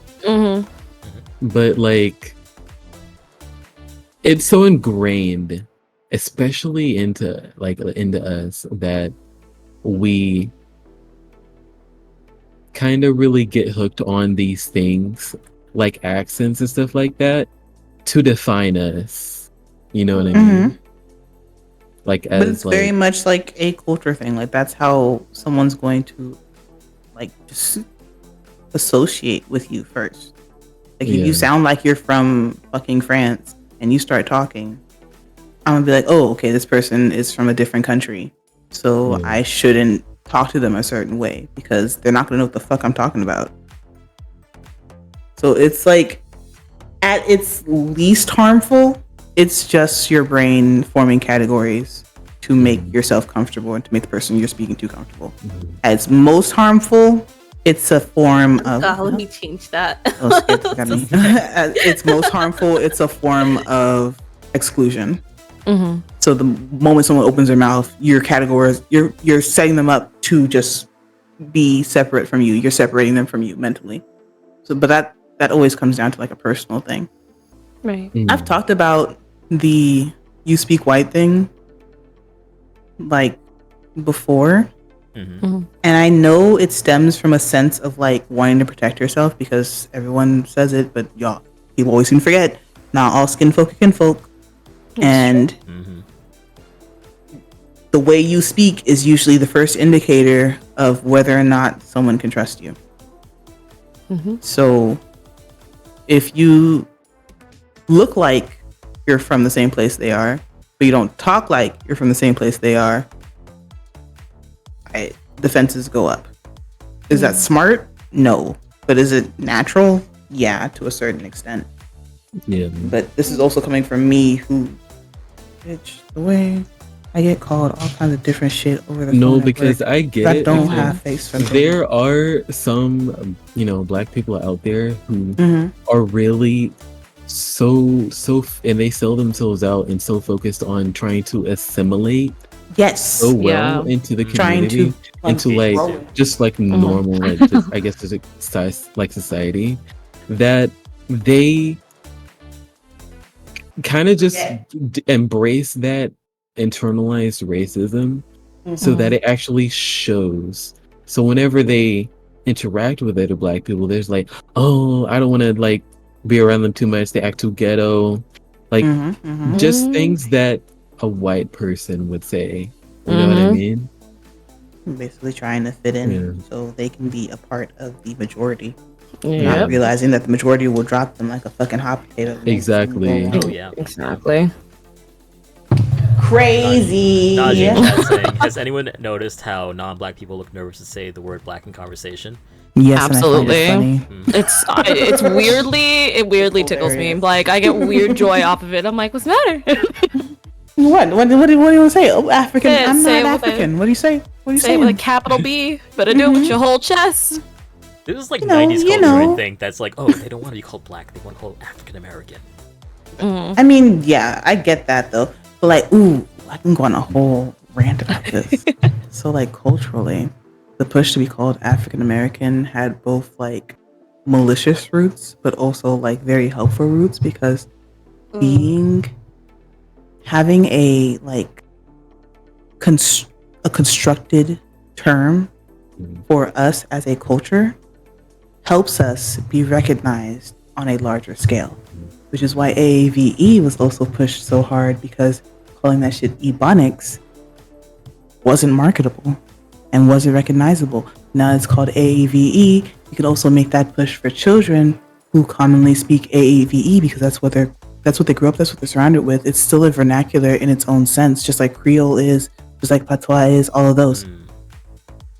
Like, when children are studying, you can incorporate AAVE because it's now federally recognized into like coursework, testing, all that, which, surprise, surprise, makes the children score higher. So, surprise, surprise, oh my god, those kids in those inner city schools aren't actually stupid. We're just giving them shitty coursework.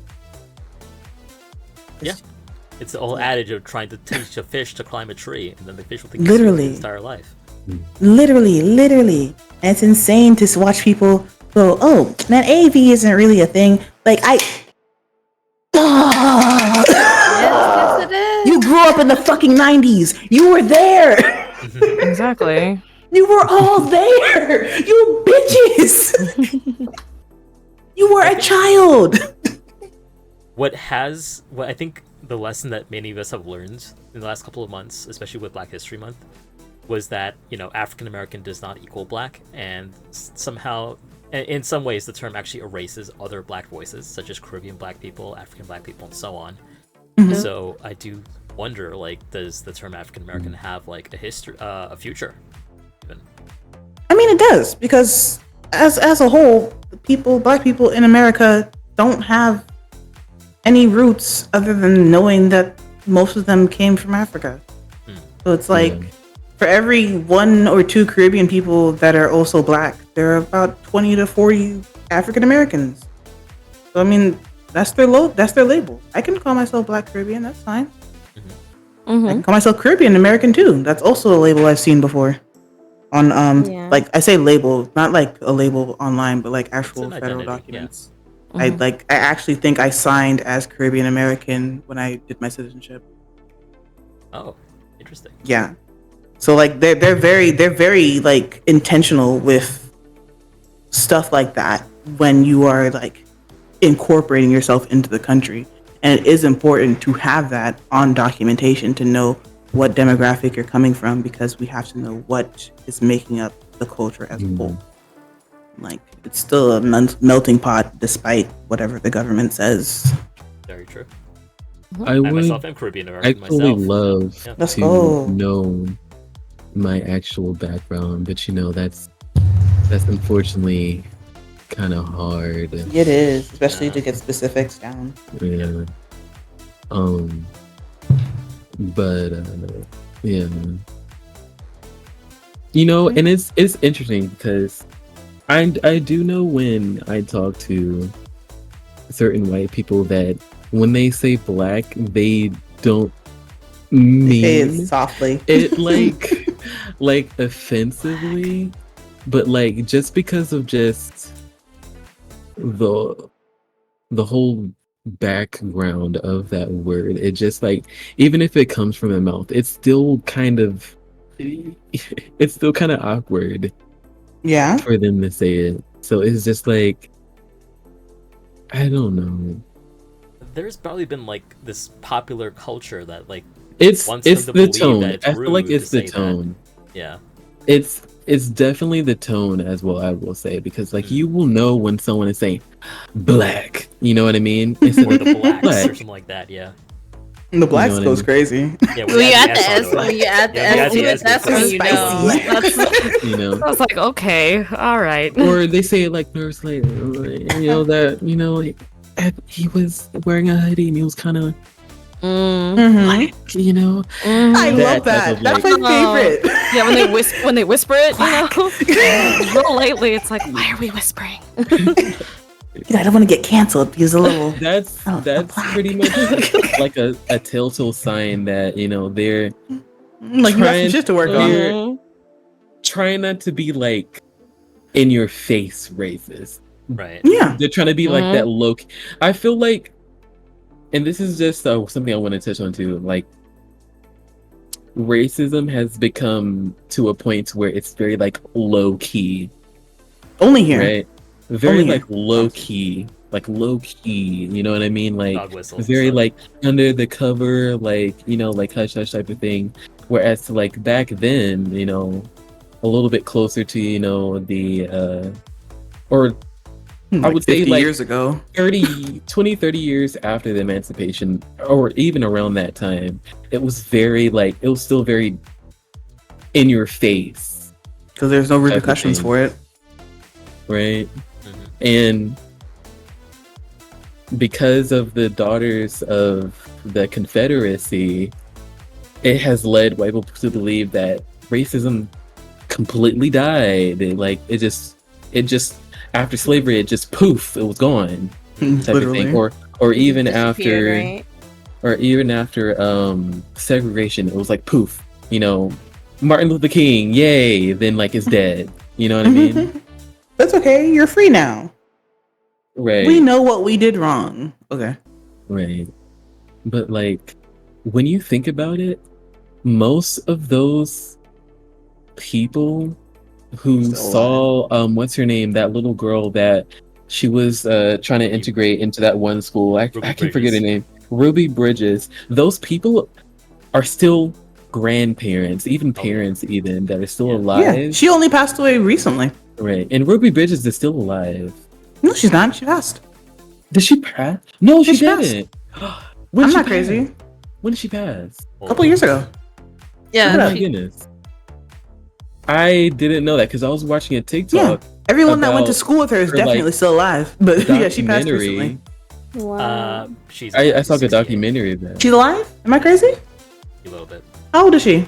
Damn, not a little bit. I knew it because the fact that she's only 68 is exactly. Yeah, The fact that she's only 68. Documentary. She's like 10 years older than my mom. Where she basically explained her whole experience of that. Mm-hmm.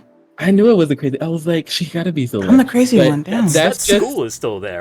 I say all of that to say up. that if those people are still alive today, how come you think that racism is dead? You know what I mean? Like that it's dead and gone. It's still Not alive. only are they alive, there are people in power right now because everyone in Congress is like 45 plus. Right. That's insane. People are just like, again, this is literally some of the daughters of the Confederacy's, fault, because they were the ones that controlled all the textbooks, especially in the South, on how they portrayed the Confederacy and like the war and stuff like that. Oh yeah. And basically indoctrinated the generations after that on how it really went down in the South.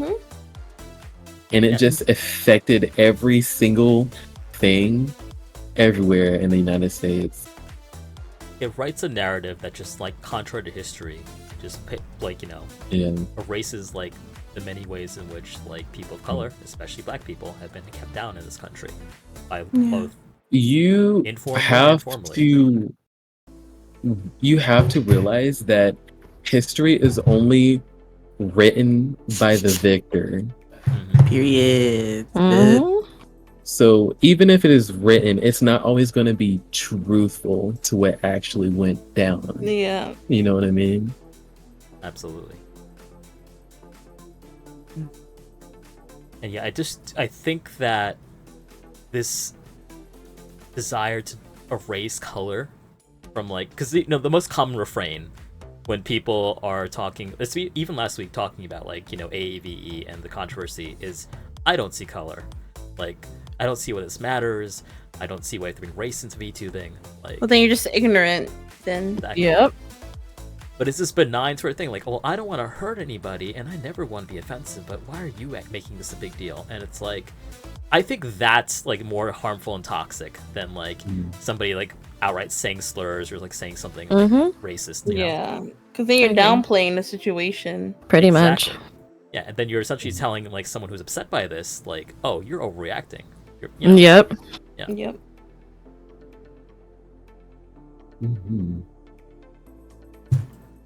I did have a couple other questions if you want to maybe segue a little bit. Go for it. Yeah. So here's a personal question. Has VTubing led you to discover anything about yourself and your identity? It's made me more gay.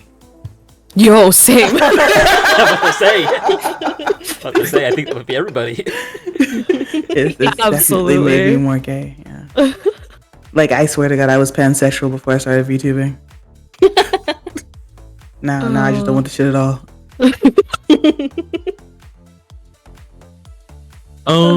I was actually thinking about this question. When I saw it, because I'm just like, VTubing. But then I was like, it's actually very obvious. It made me appreciate art more. Ooh, yeah. It made me appreciate it, and also rediscover what my talents are. Because I'm an artist myself. I just don't like actively do it. I'm trying to get more into it now. Just because I feel like it is so expensive to like be a VTuber, you know what I mean? But if you can do everything yourself, then it's not really expensive at all. I have a question. Done. Oh, you go for it. Go for it? Okay. I have a question. Because like I'm using this time to find out if I'm just crazy, which we have all acknowledged that I'm a little off, but not in this way. Do you feel like being BIPOC has changed your impression of gender and sexuality? Do you feel like you have a different like perspective on it from like non-BIPOC people? Huh, I don't think I ever thought of it that way. Now that you mention it. Yeah. It's just me? No, but like Fair enough. it makes sense though. Like it's not a foreign question, at least in that. I just like just growing up and you're just like, I don't like the way, not even I don't like it, like I don't really get the way I'm gonna need you to repeat that question. Okay, so like Because growing it up didn't sink as in the a first black time. person or as like a BIPOC person,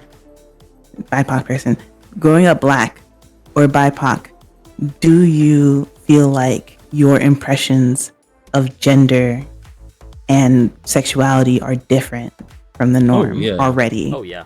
Oh no, because Yeah. Okay, good. and I feel like I have to rephrase a little kind of bit. touched on that a little bit earlier about Mhm, our we did. expectations are different than a white person's expectations when it comes to gender. You know what I mean? Yeah. So, but they're kind of like the same, but ours is like more intense. It's like Yeah. super intense because we don't have a lot of freedom like white people do to kind of break that mold. Mm-hmm. Yeah. You know what I mean? It's like I just decided to ignore the mold and I Right. just kind of do whatever I want at Because this if point. we were to break that mold, it would It would make us an outcast it would Yeah. it would make you an outcast, Mhm. and in it your own just community, and wouldn't that's you hard. just wouldn't be I know. following what everybody else in your race is doing, and Mhm. that Just dressing makes a you certain stick way. out Mhm. Yeah. so Yeah. much. Oh my gosh. Yeah. You dress a certain way. Why are you dressing so, white? Like, why are you? Mhm. Yeah. I mean, I say Mhm. this as an Asian American male YouTuber. Like, yes, all of it has changed. The dressing. Mm-hmm. Mhm. They're dressing, just like the attitudes that like people have towards Asian men. Like, I Yeah. expected to get in here Yeah. and like get not a good reception, and instead people seem to really resonate with it. Yeah. Yeah. No. Asian guys are hot. Yeah. Being brown skinned and being openly like I'm not trying to be an anime boy. I'm not trying to be light skinned. Like, and there was a community out there for it. There was an audience for it too. Mhm. And to Dang, answer that's the Sugar thing. Plum Queen's question, chat, I would be more fashionable. I think that's the only thing. Mhm. Not a hoodie. I think Otherwise, something yeah. that shocked me coming into the community is realizing how many like artists have like a big obsession with black dick and black men. Yes! And I will always see nothing Yup. but art, and then the male counterpart will It's be always just dark black skin. dick. Yup. Always dark skinned black. Yup. I'm just like, It's am like, I the only one why? seeing this with NSFW art? And I'll go floating and around check this the artist, and it's like community. this pale white person. Yeah. Yeah. What's wrong Yeah, with you? and they always You're draw weird. like pale white, real pale art, feminine, and then it's just like black meat, and I'm like, okay, is this like a fetish that It I'm feels just like a now fetish. It feels a little realizing? Because I quite literally don't see much art on my feed. It's like I only ever see non-black artists do that. Like I follow Yeah. black Yeah.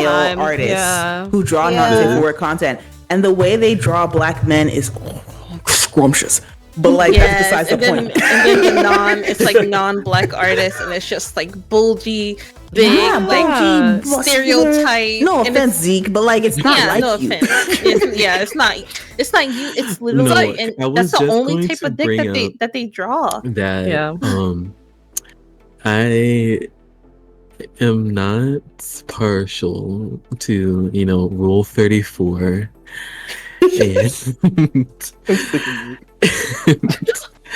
And there is one specific artist, and I can't remember their name, but they are so unbelievably obvious with their kinks.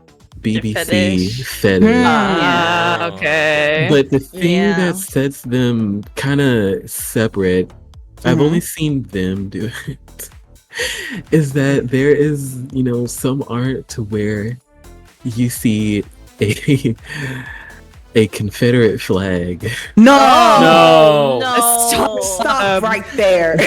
Do they be putting this. do they put the like spade symbol in their art too? Because that's very telling as well. Oh my god, I Why don't didn't I even know, think about that? but they really like to have this really just like vibe of Unsubtle. like the Confederacy Oh my and how God. like, oh my god, I've come across a lot of these white women have like the big just proportions, right, and like the small waist, and then like you have the long black dick, and you just see it just no, you're going so right. down and just touching the bottom of their stomach, And it's like and I'm just all like for size you play.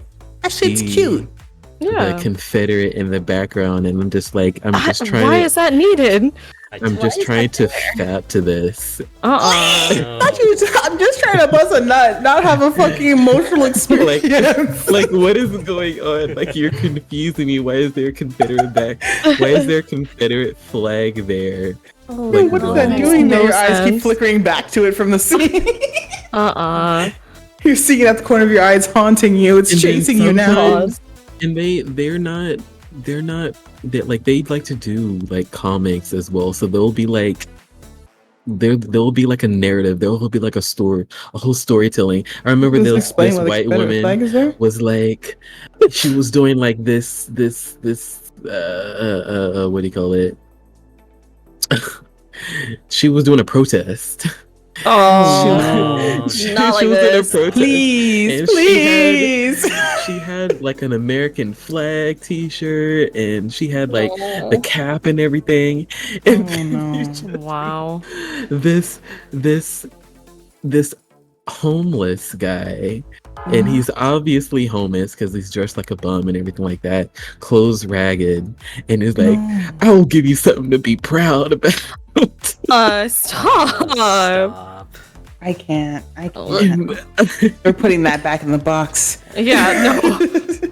We're putting that back We're in the not box kink where you shaming. found We're it. just asking why. Yeah, no, for real. Return to sender, please.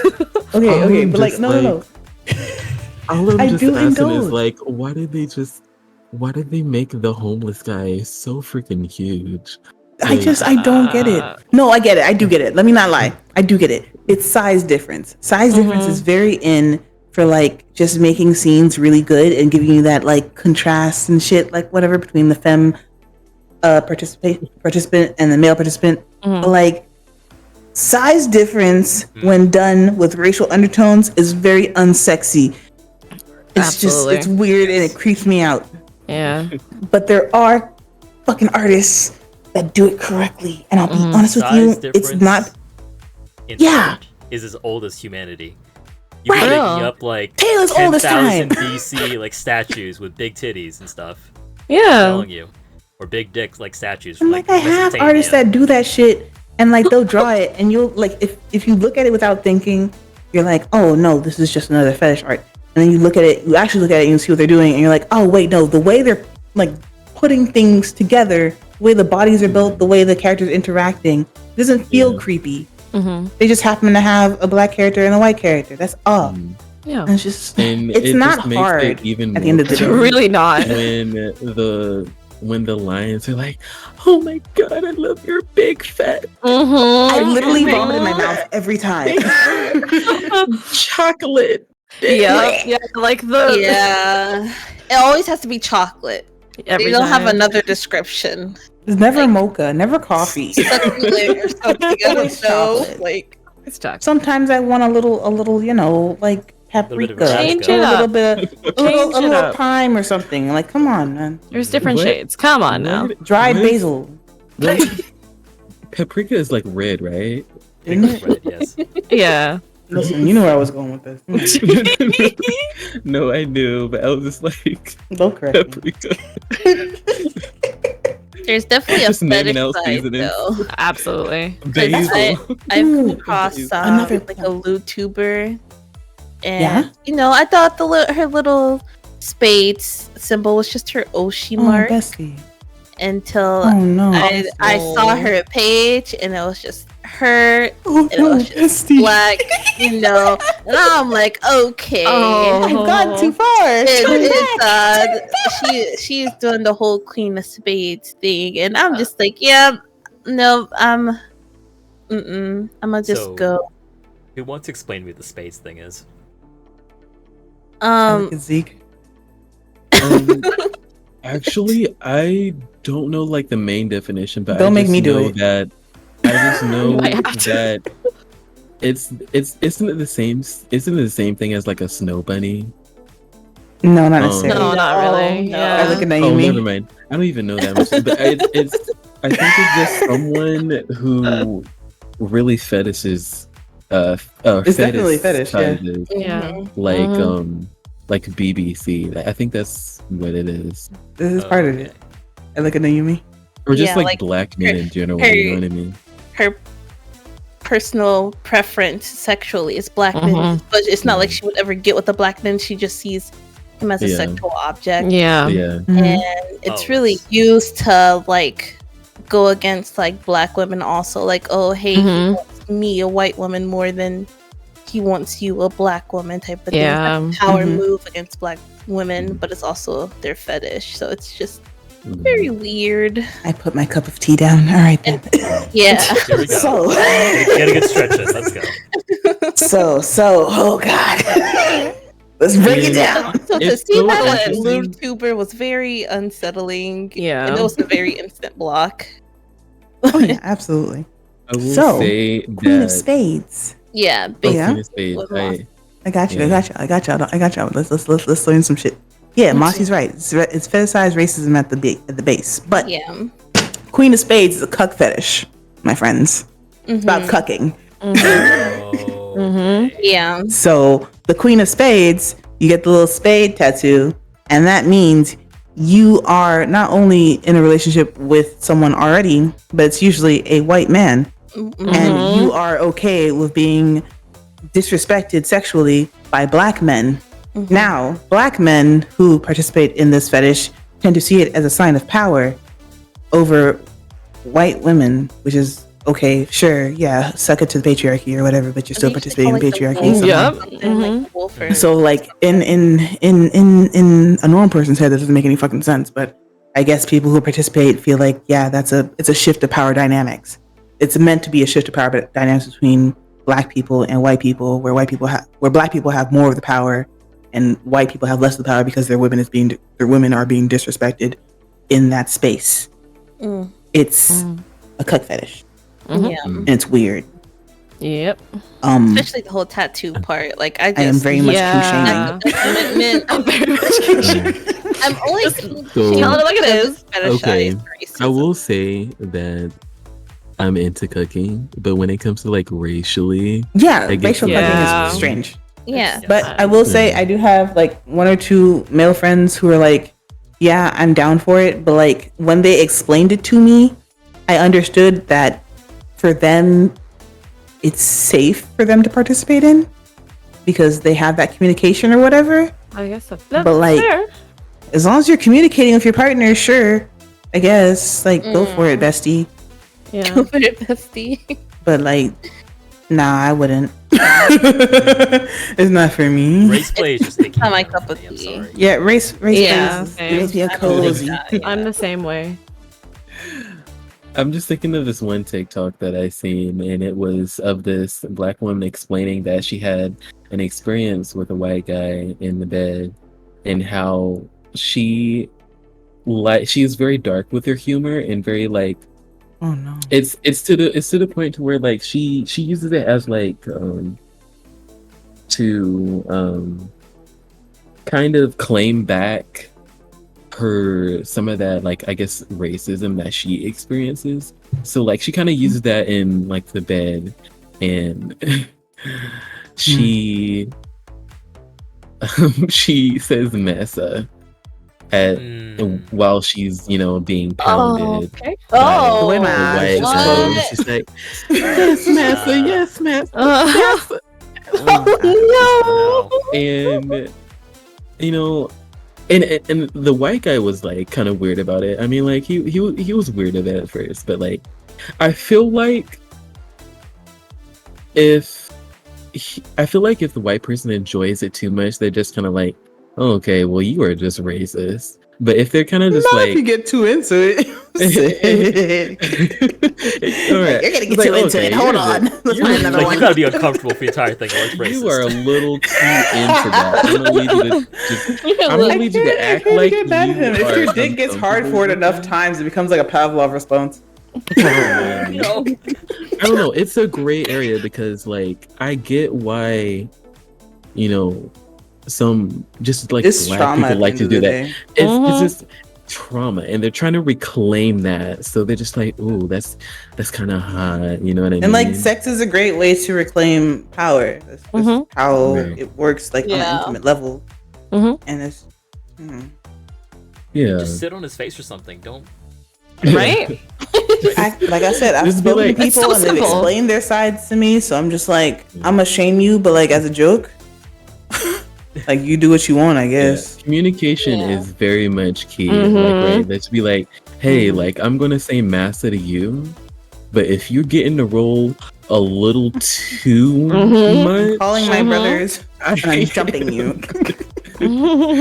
if you get into that, if you're getting there was also, if y'all have seen the movie The Django, right? Oh yeah. Yeah. Jamie Foxx was explaining his experience with Leonardo DiCaprio, Mhm. and he was explaining that Leonardo DiCaprio was like, "Oh, I'm I can't do super this, man. scared. Like, I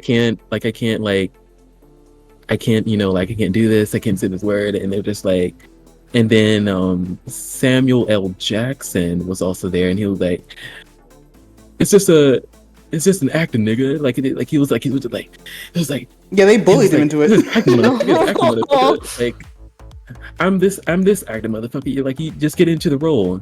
And then the next day, something just clicked, Mhm. and Leonardo DiCaprio just played that role.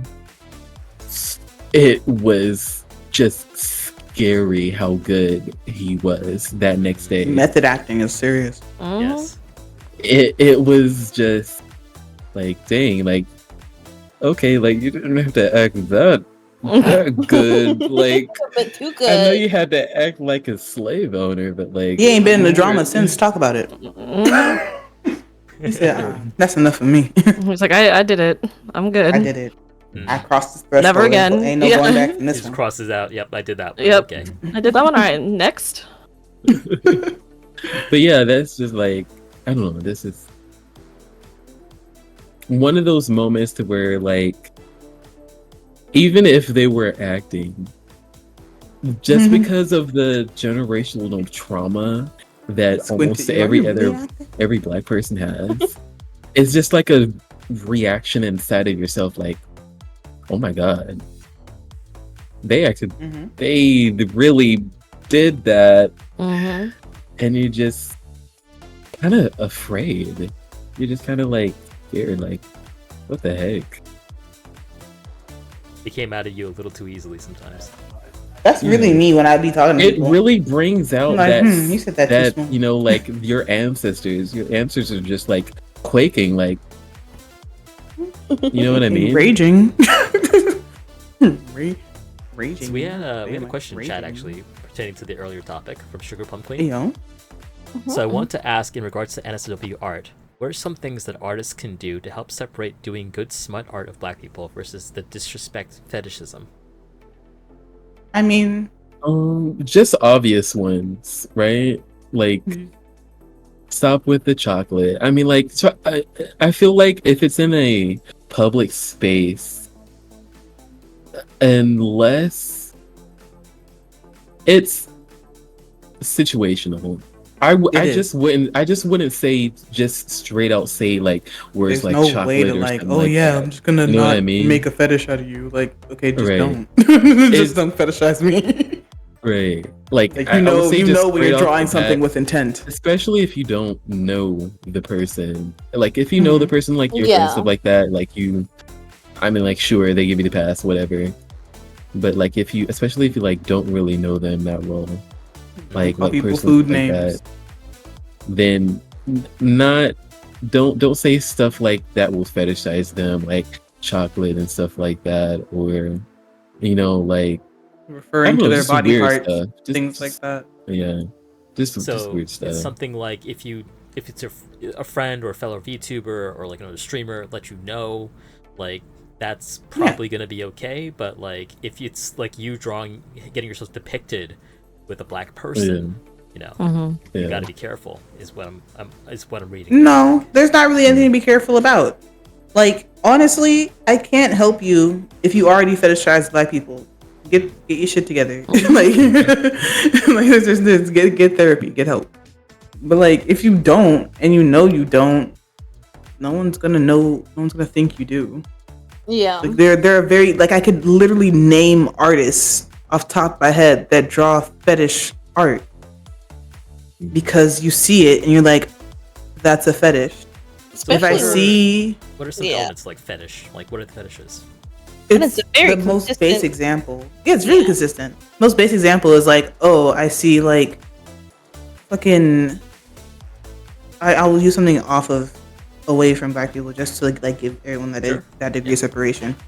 Like if I see some cute little dainty Asian girl, and she's pale skin and like monolith eyes, and she's in like a kimono and getting railed by some person.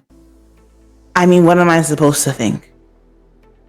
Yeah. You're correct. No, the sexualization of Asian women, and like in both VTubing and in popular culture, is something that needs to be talked about. Right. What am I When, supposed like, to think? VTubers, like put on kimonos and like get into like the Yep. ocean and Yeah. Right. So it's like if I see a black woman with like brightly colored hair and long nails and like, shaking her ass for the camera, and someone decides to draw that, and it's like it's not a depiction of anyone in particular, but that's what they want to draw. It's like, what am I supposed to think? It's like super What obvious at that point. are you Yeah. conveying in that art piece? Yeah. And do you think that would make someone uncomfortable, or are you just thinking of your dick? Okay.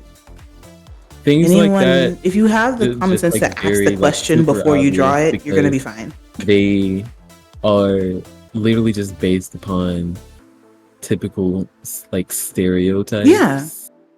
Okay, yeah, I see. Exactly. Yeah. So it's not so much of like Yeah. a be careful thing. It's like it's bare minimum. Just don't put stereotypes in your art if you're Exactly. drawing. So it's not the lewd depiction of a art. black person; it's the depiction of a stereotype of a black person. Yeah. Yeah.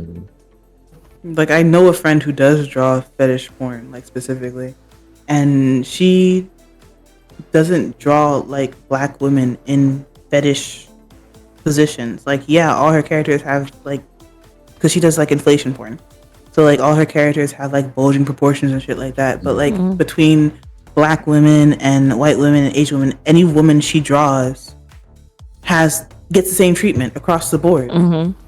So it's like it's a fetish, but it's not racialized. Yeah. Yeah. So But like if you draw black women and you only draw black women in this particular way, Yep. I'm gonna look at you funny. No, it's yeah. So actually, that's that fair. does remind me of a very popular VTuber meme. I don't know if you guys know this one. You probably do. There is like this screen cap of a porn shoot, right? Where it's like this little white girl on a couch, Oh, I hate that surrounded one. by 5 black With people. Oh yeah. That one's And cringe. so many Oh. VTubers have some variation of this like art. No, yeah, We no. have I like the That's- variations. The variations are funny. Yeah, the variations are funny. Yeah, but Yeah. The main one is not funny. you know, I'm trying to. I'm going to backtrack just a little bit to like Yeah, go the ahead. fetish thing. I feel like it upsets me even more that the people who do those fetish arts Mm-hmm. are more accurate with the skin tones than like other artists who do like fan art of Talk like about it. characters, like for Miles example, like Miles from like Oh. the Spider-Verse. Yeah. I'm telling you, every piece of art I've ever gotten has been from someone who also draws porn. Every Like, single one. it's kind of like, dang, like I want to be, I'm mad at you, of course, but like you actually like got the skin tones accurately. So it's just like, oh my god, like I'm still mad at you, but like, can I You want some commission good you? art? Find your local furry.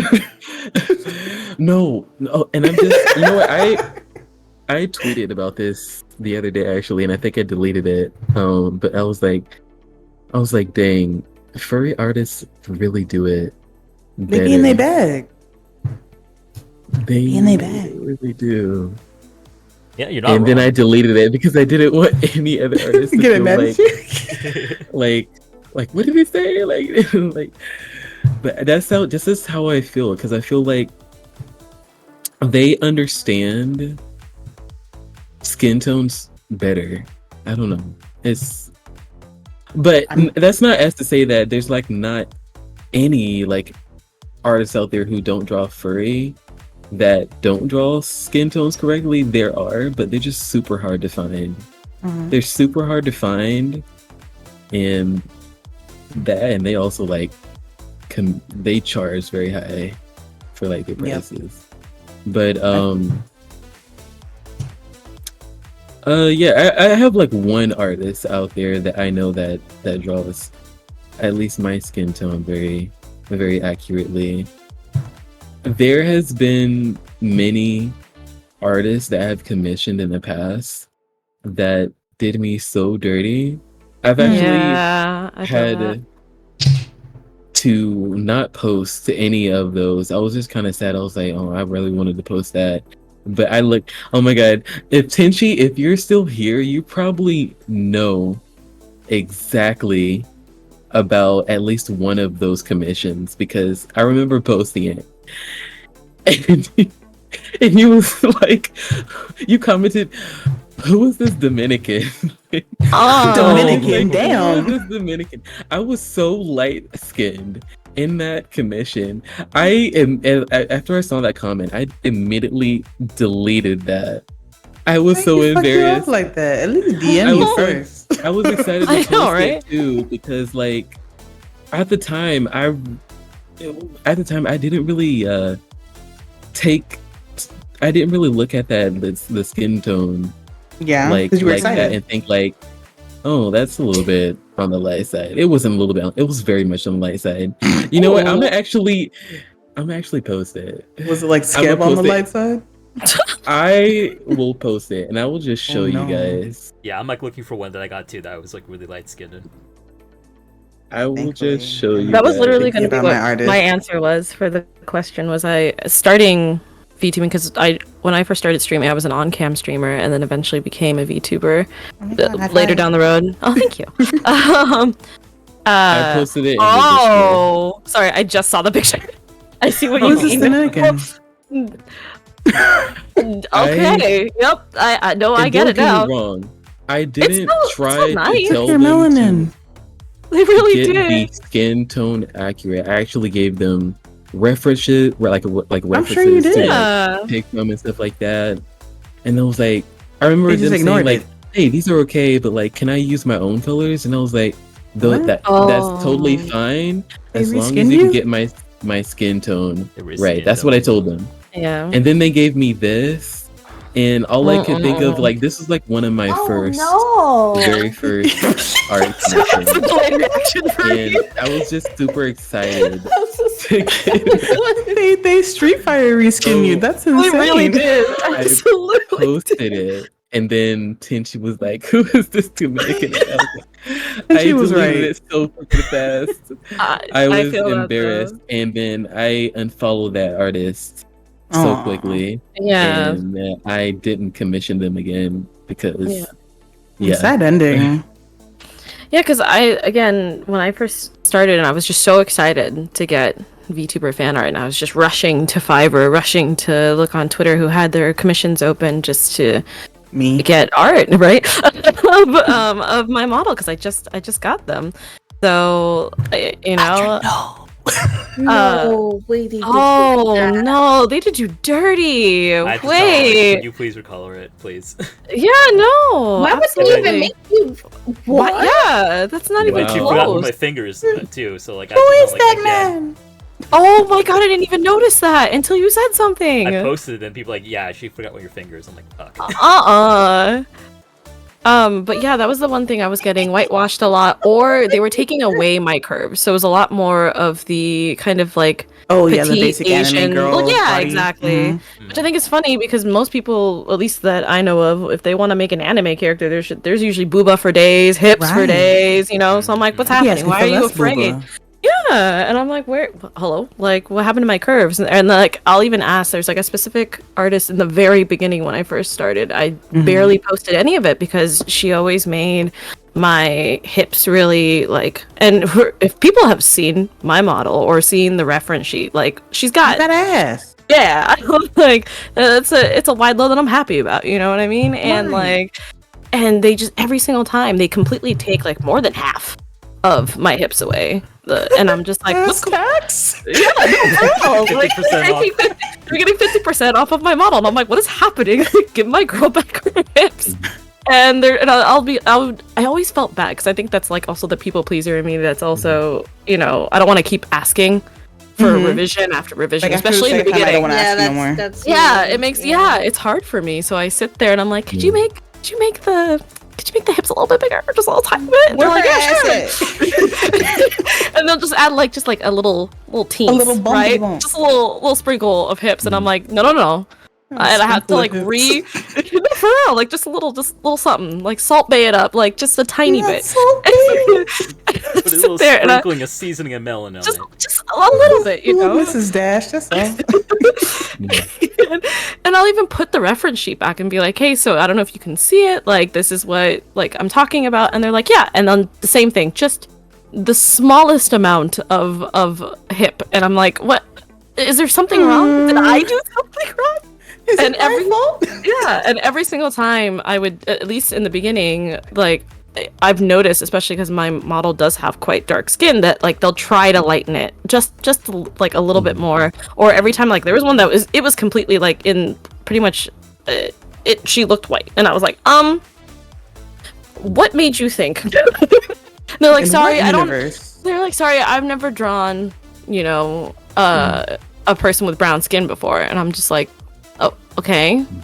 You could have told me that before. Yeah, I was like, you could have told me that before I sent you money, because you said that when I sent you all the stuff, the pose and everything, like, you said you could do it. Yeah. And even though the art was still nice, you took away like the main part of me, and they're just like, I'll send it to you later.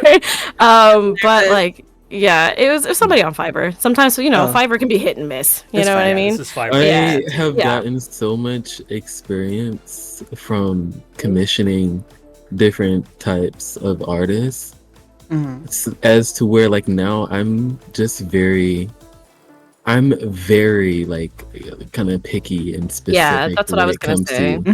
Like what needs to be there and stuff like that, because I've had that happen to me too many times. And I know people like to defend themselves by saying like, hey, like maybe it's like they can't get the tone correctly just because like maybe their monitor is like set differently, or maybe like they're on an iPad and stuff like that. That's fine, but if you are like, like updating the client, right?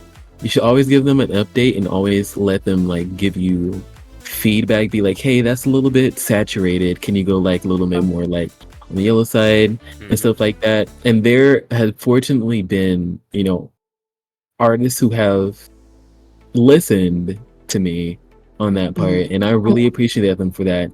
And I go back to them now very frequently because they are one of the few artists that actually care about getting the skin tone right.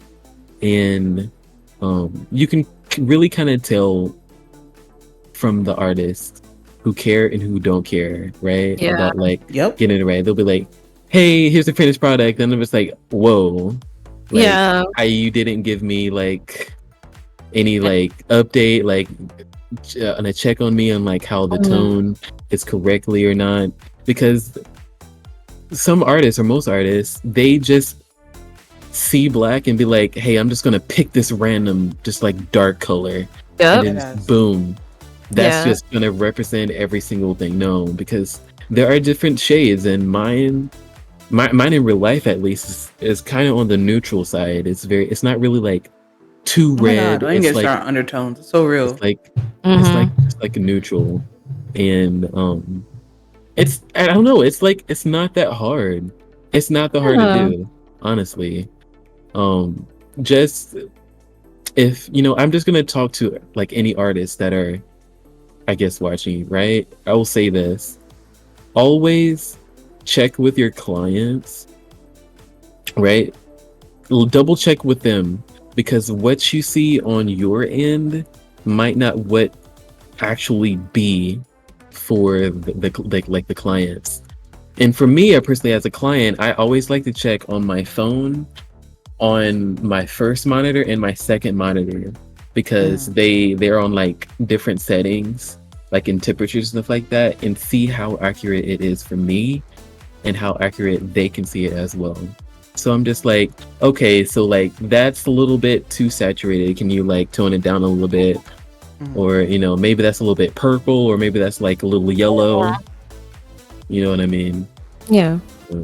Or maybe especially a little bit for too commercial gray. work. Some It's people like, go too damn. gray. Yeah, exactly. I'm using this shit like for business purposes. I really, really need you to Right. Yeah, and as like, few tries as possible, because I don't want to bother you. Also, but like exactly. my shit done. Like my reference folder is so full of my tone, but just like in different like shades, That's right? smart. Where it's just like, it wasn't intentional. It wasn't intentional. It just happened over time. It just happened because I feel like, I don't know, you really kind of have to train your eye. But there are one or two like art pieces that I tell the artist to get that tone reference from specifically, because that one's the most like, I'm gonna actually post one that they did like the tone like perfectly, and it's this one. And this artist, they gave me that on the very first like update. They was like, hey, like, is that right? And I'm just like, that is spot on. Like, you like I can't like say anything. Like, you did that so perfectly. Like, That's nice. Yeah. like, you know what I mean? And I love that. I love that, because like there was another artist that I just kind of gave up on, because like they kept, first it was like too light, then it was like too red, then it was like too gray, and I was just like, you know what, just give it to me. I'm not gonna post it, but just give it to me. Like, you don't have to like you know what I mean? Because like at least they tried, you know what I mean? But like I didn't want to like continue on this like a back and forth, right? You know what I mean? Like, yeah, I know some people would like still continue it until it like it's perfectly right, but for me, I'm just like, it kind of makes me sad a little bit. I'm just like, you know what, like, it's fine. I'll just take it. Because like I feel like after a certain amount of revisions, the artist themselves starts to get annoyed. And we've been going at it it's for at least like 5 or 6 times. No. Yeah.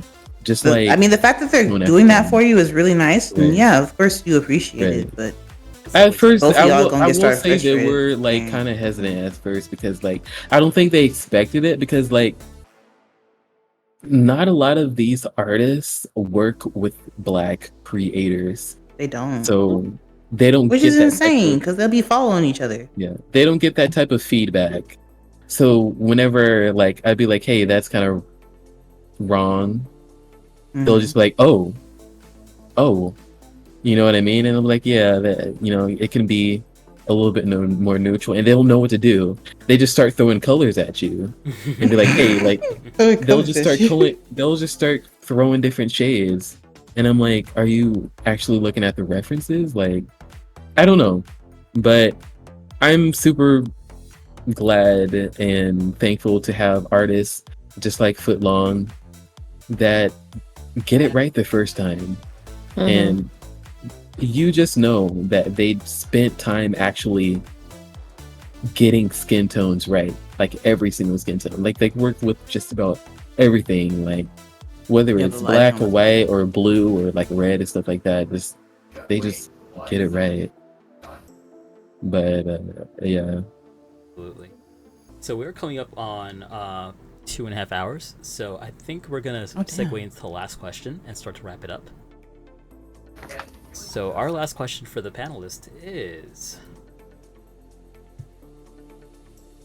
what does it mean to celebrate Pride in a meaningful way on Twitch and other platforms?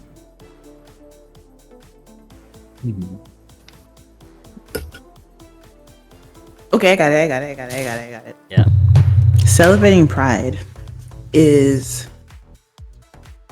kind of an everyday thing, really, especially as a queer creator. But it's offering the same kind of acceptance and tolerance that you would like to receive in either day-to-day life or online to your community, to people that watch you, people you interact with even. Yeah, that I feel like that summarizes it pretty concisely. Just offering tolerance, being tolerant, being not just, what's the word, amicable, is that right? Amicable, yeah. But being celebratory of others and their differences and welcoming, making yourself a safe, oh God, I hate saying that. Because some people say they're safe and they're not for everybody. They're safe for them and people like them. Affirming is a great word. Thank you.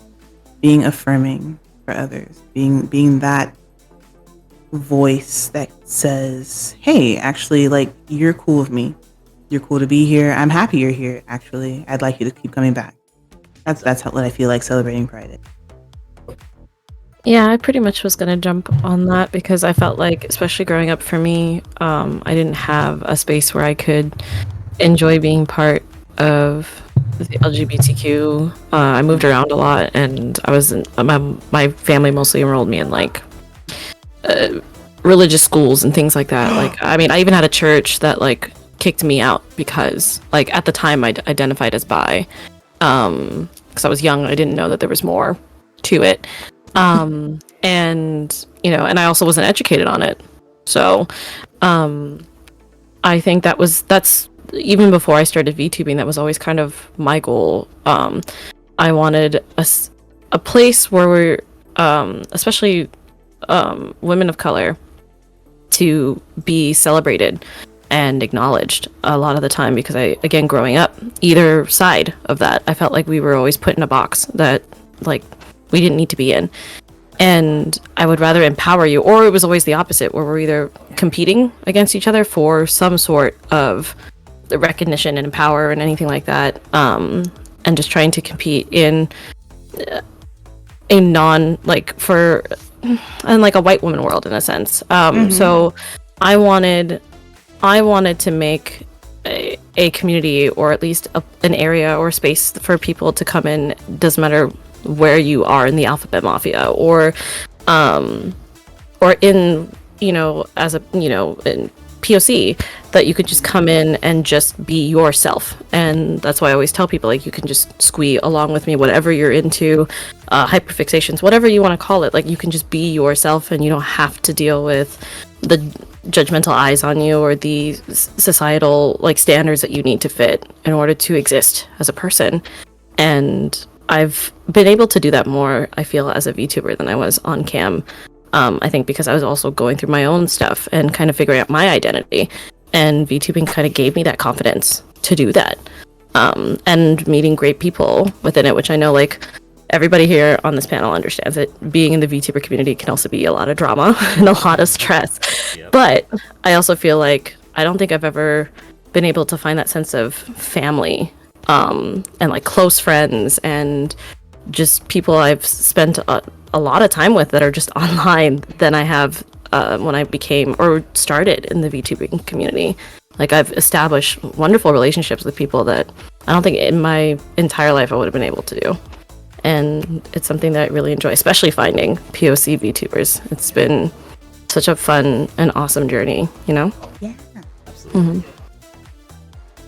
Yeah, I think celebrating Pride in a meaningful way on Twitch and other platforms means that there are people on the spectrum in every single space.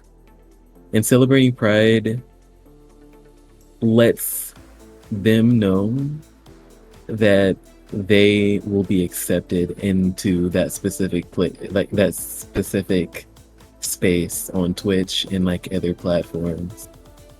And it is also meaningful to educate the history of that and always making people become aware of like where it all started and where it came from. Because, you know, if you don't know history, you're just bound to repeat it. Absolutely. But yeah. I think intrinsically, like, the history is so much intertwined with like where we are, what we're talking about at the moment, and like our personas, honestly. And I'm really glad that we delved into some of that history today. I'm back. I'm so sorry. No, you're all good. Hope the puppers are good. Yeah, Welcome he's back. okay. Thank Yeah. you. So Naomi, we actually are wrapping up. I don't know if you heard everything. Yeah, I heard like the last part, so I'm assuming it's something about pride and celebrating it. Yeah. So how do you, in your opinion, like, what's a meaningful way to like celebrate Pride on? Just making sure that people who come to your space, your platform, your community understand that you are a welcoming community. If they're misinformed, obviously, you know, educate. If it's not something they agree with, you know, you're welcome to stay, but you don't have the right to disrespect or down talk or make anyone feel uncomfortable with their identity or being who they are. And if you can't handle that, then it's take your leave. I feel like it's just having a welcoming space for people to come be themselves in a society where it's still not, well, everyone encourages you to be yourself until it's something that they go against, you know? Mm-hmm. Yeah, so Absolutely. that's how I feel. It's a very Spitting, meaningful Your way. Honor. Yeah. Mm-hmm. You're like, be Alright. yourself, but you can't be yourself if you're this, you know? Be yourself, but the way I like it. Yeah, Exactly. that don't fly here. Absolutely. So this has been that episode of The Depths. Thank you to our guests for joining us. We appreciate very much their insight and inputs into this topic, and I think we had a genuinely very good conversation. Do you all have anything to plug? I'll go starting with Squee and ending with Zeke. Go ahead, Squee. Oh, you can find me all over social media. Squee with 3 E's, Queen, VT for, I think just, I need to fix that. But not doing anything, I just got back. So, but you can check me out there, and hopefully I'll start doing some stuff on Fansly. Stay tuned for that. So, yeah. Nice with you. Oh, is It's my turn. Yep. Yeah. Okay, you can follow me at Maris_mermaid on all social media platforms except for Fansly. My Fansly is undercover because I like to live the best of both worlds. If you can find it, good for you. If you can't, then that's your problem. I can't help you there. So real basic. I do occasionally. Well, I do plan to post more audios on my safe work account, but they will be strictly safe work audios. All my non-safe work Okay. stuff will be on Fansly and my secret Twitter. That if you can't find, that is also your fault. And Naomi. You can follow me on Twitch at Naomi ASMR, on Twitter at Naomi_I_. Everywhere else, Patreon, Fansly, and YouTube, it's just strictly Naomi. I do lewd audio and lewd content on Patreon. Fansly is IRO and lewd VTuber content, so if you're into behind the scenes as well as the persona itself, then that's your place to go. And if you just want to fall asleep at night to a lovely voice, you can listen to my roleplay audios on YouTube that are strictly safe for work. Very cool, very cool. And last but not least, Zeke. Right. Yes. So if you would like to follow me, I am on Twitch as well, Zeke-VT. I am currently trying to push for affiliate, but Twitch is playing with me right now with these requirements. It is just not updating correctly, but you know what? We are going to keep trying for that. But I am also on Twitter, and I will say, if you are super duper expeditiously down bad as I am, then feel free to follow on Twitter as well. You don't have to, because I can be very intense. Perfect. Very Like intense. handsome men art, definitely follow Zeke 100%. You like And fat again, bits. just putting it out there, help Zeke hit affiliate. Yes. That's a big ask before. right now. I have all the requirements. It's just saying that like I don't have like the 7 different days, and I'm just like I am Okay. streaming on these Yeah. days. But it's just like not, you know, updating. It's like doing some weird stuff. But I might need to add, you know, Twitch support and be like, hey, you're not on it. You know what I mean? Definitely do that. But yeah, I haven't. But thank you guys for, you know, the support. I appreciate it. Absolutely. And this has been the episode of The Depths, episode 8. Like and subscribe. We really appreciate the follows and support. As always, we will end with a teaser video of not next week, but on July 14th, we'll be resuming, because I'll be on hiatus for a bit, with the next episode of The Depths. And here we go.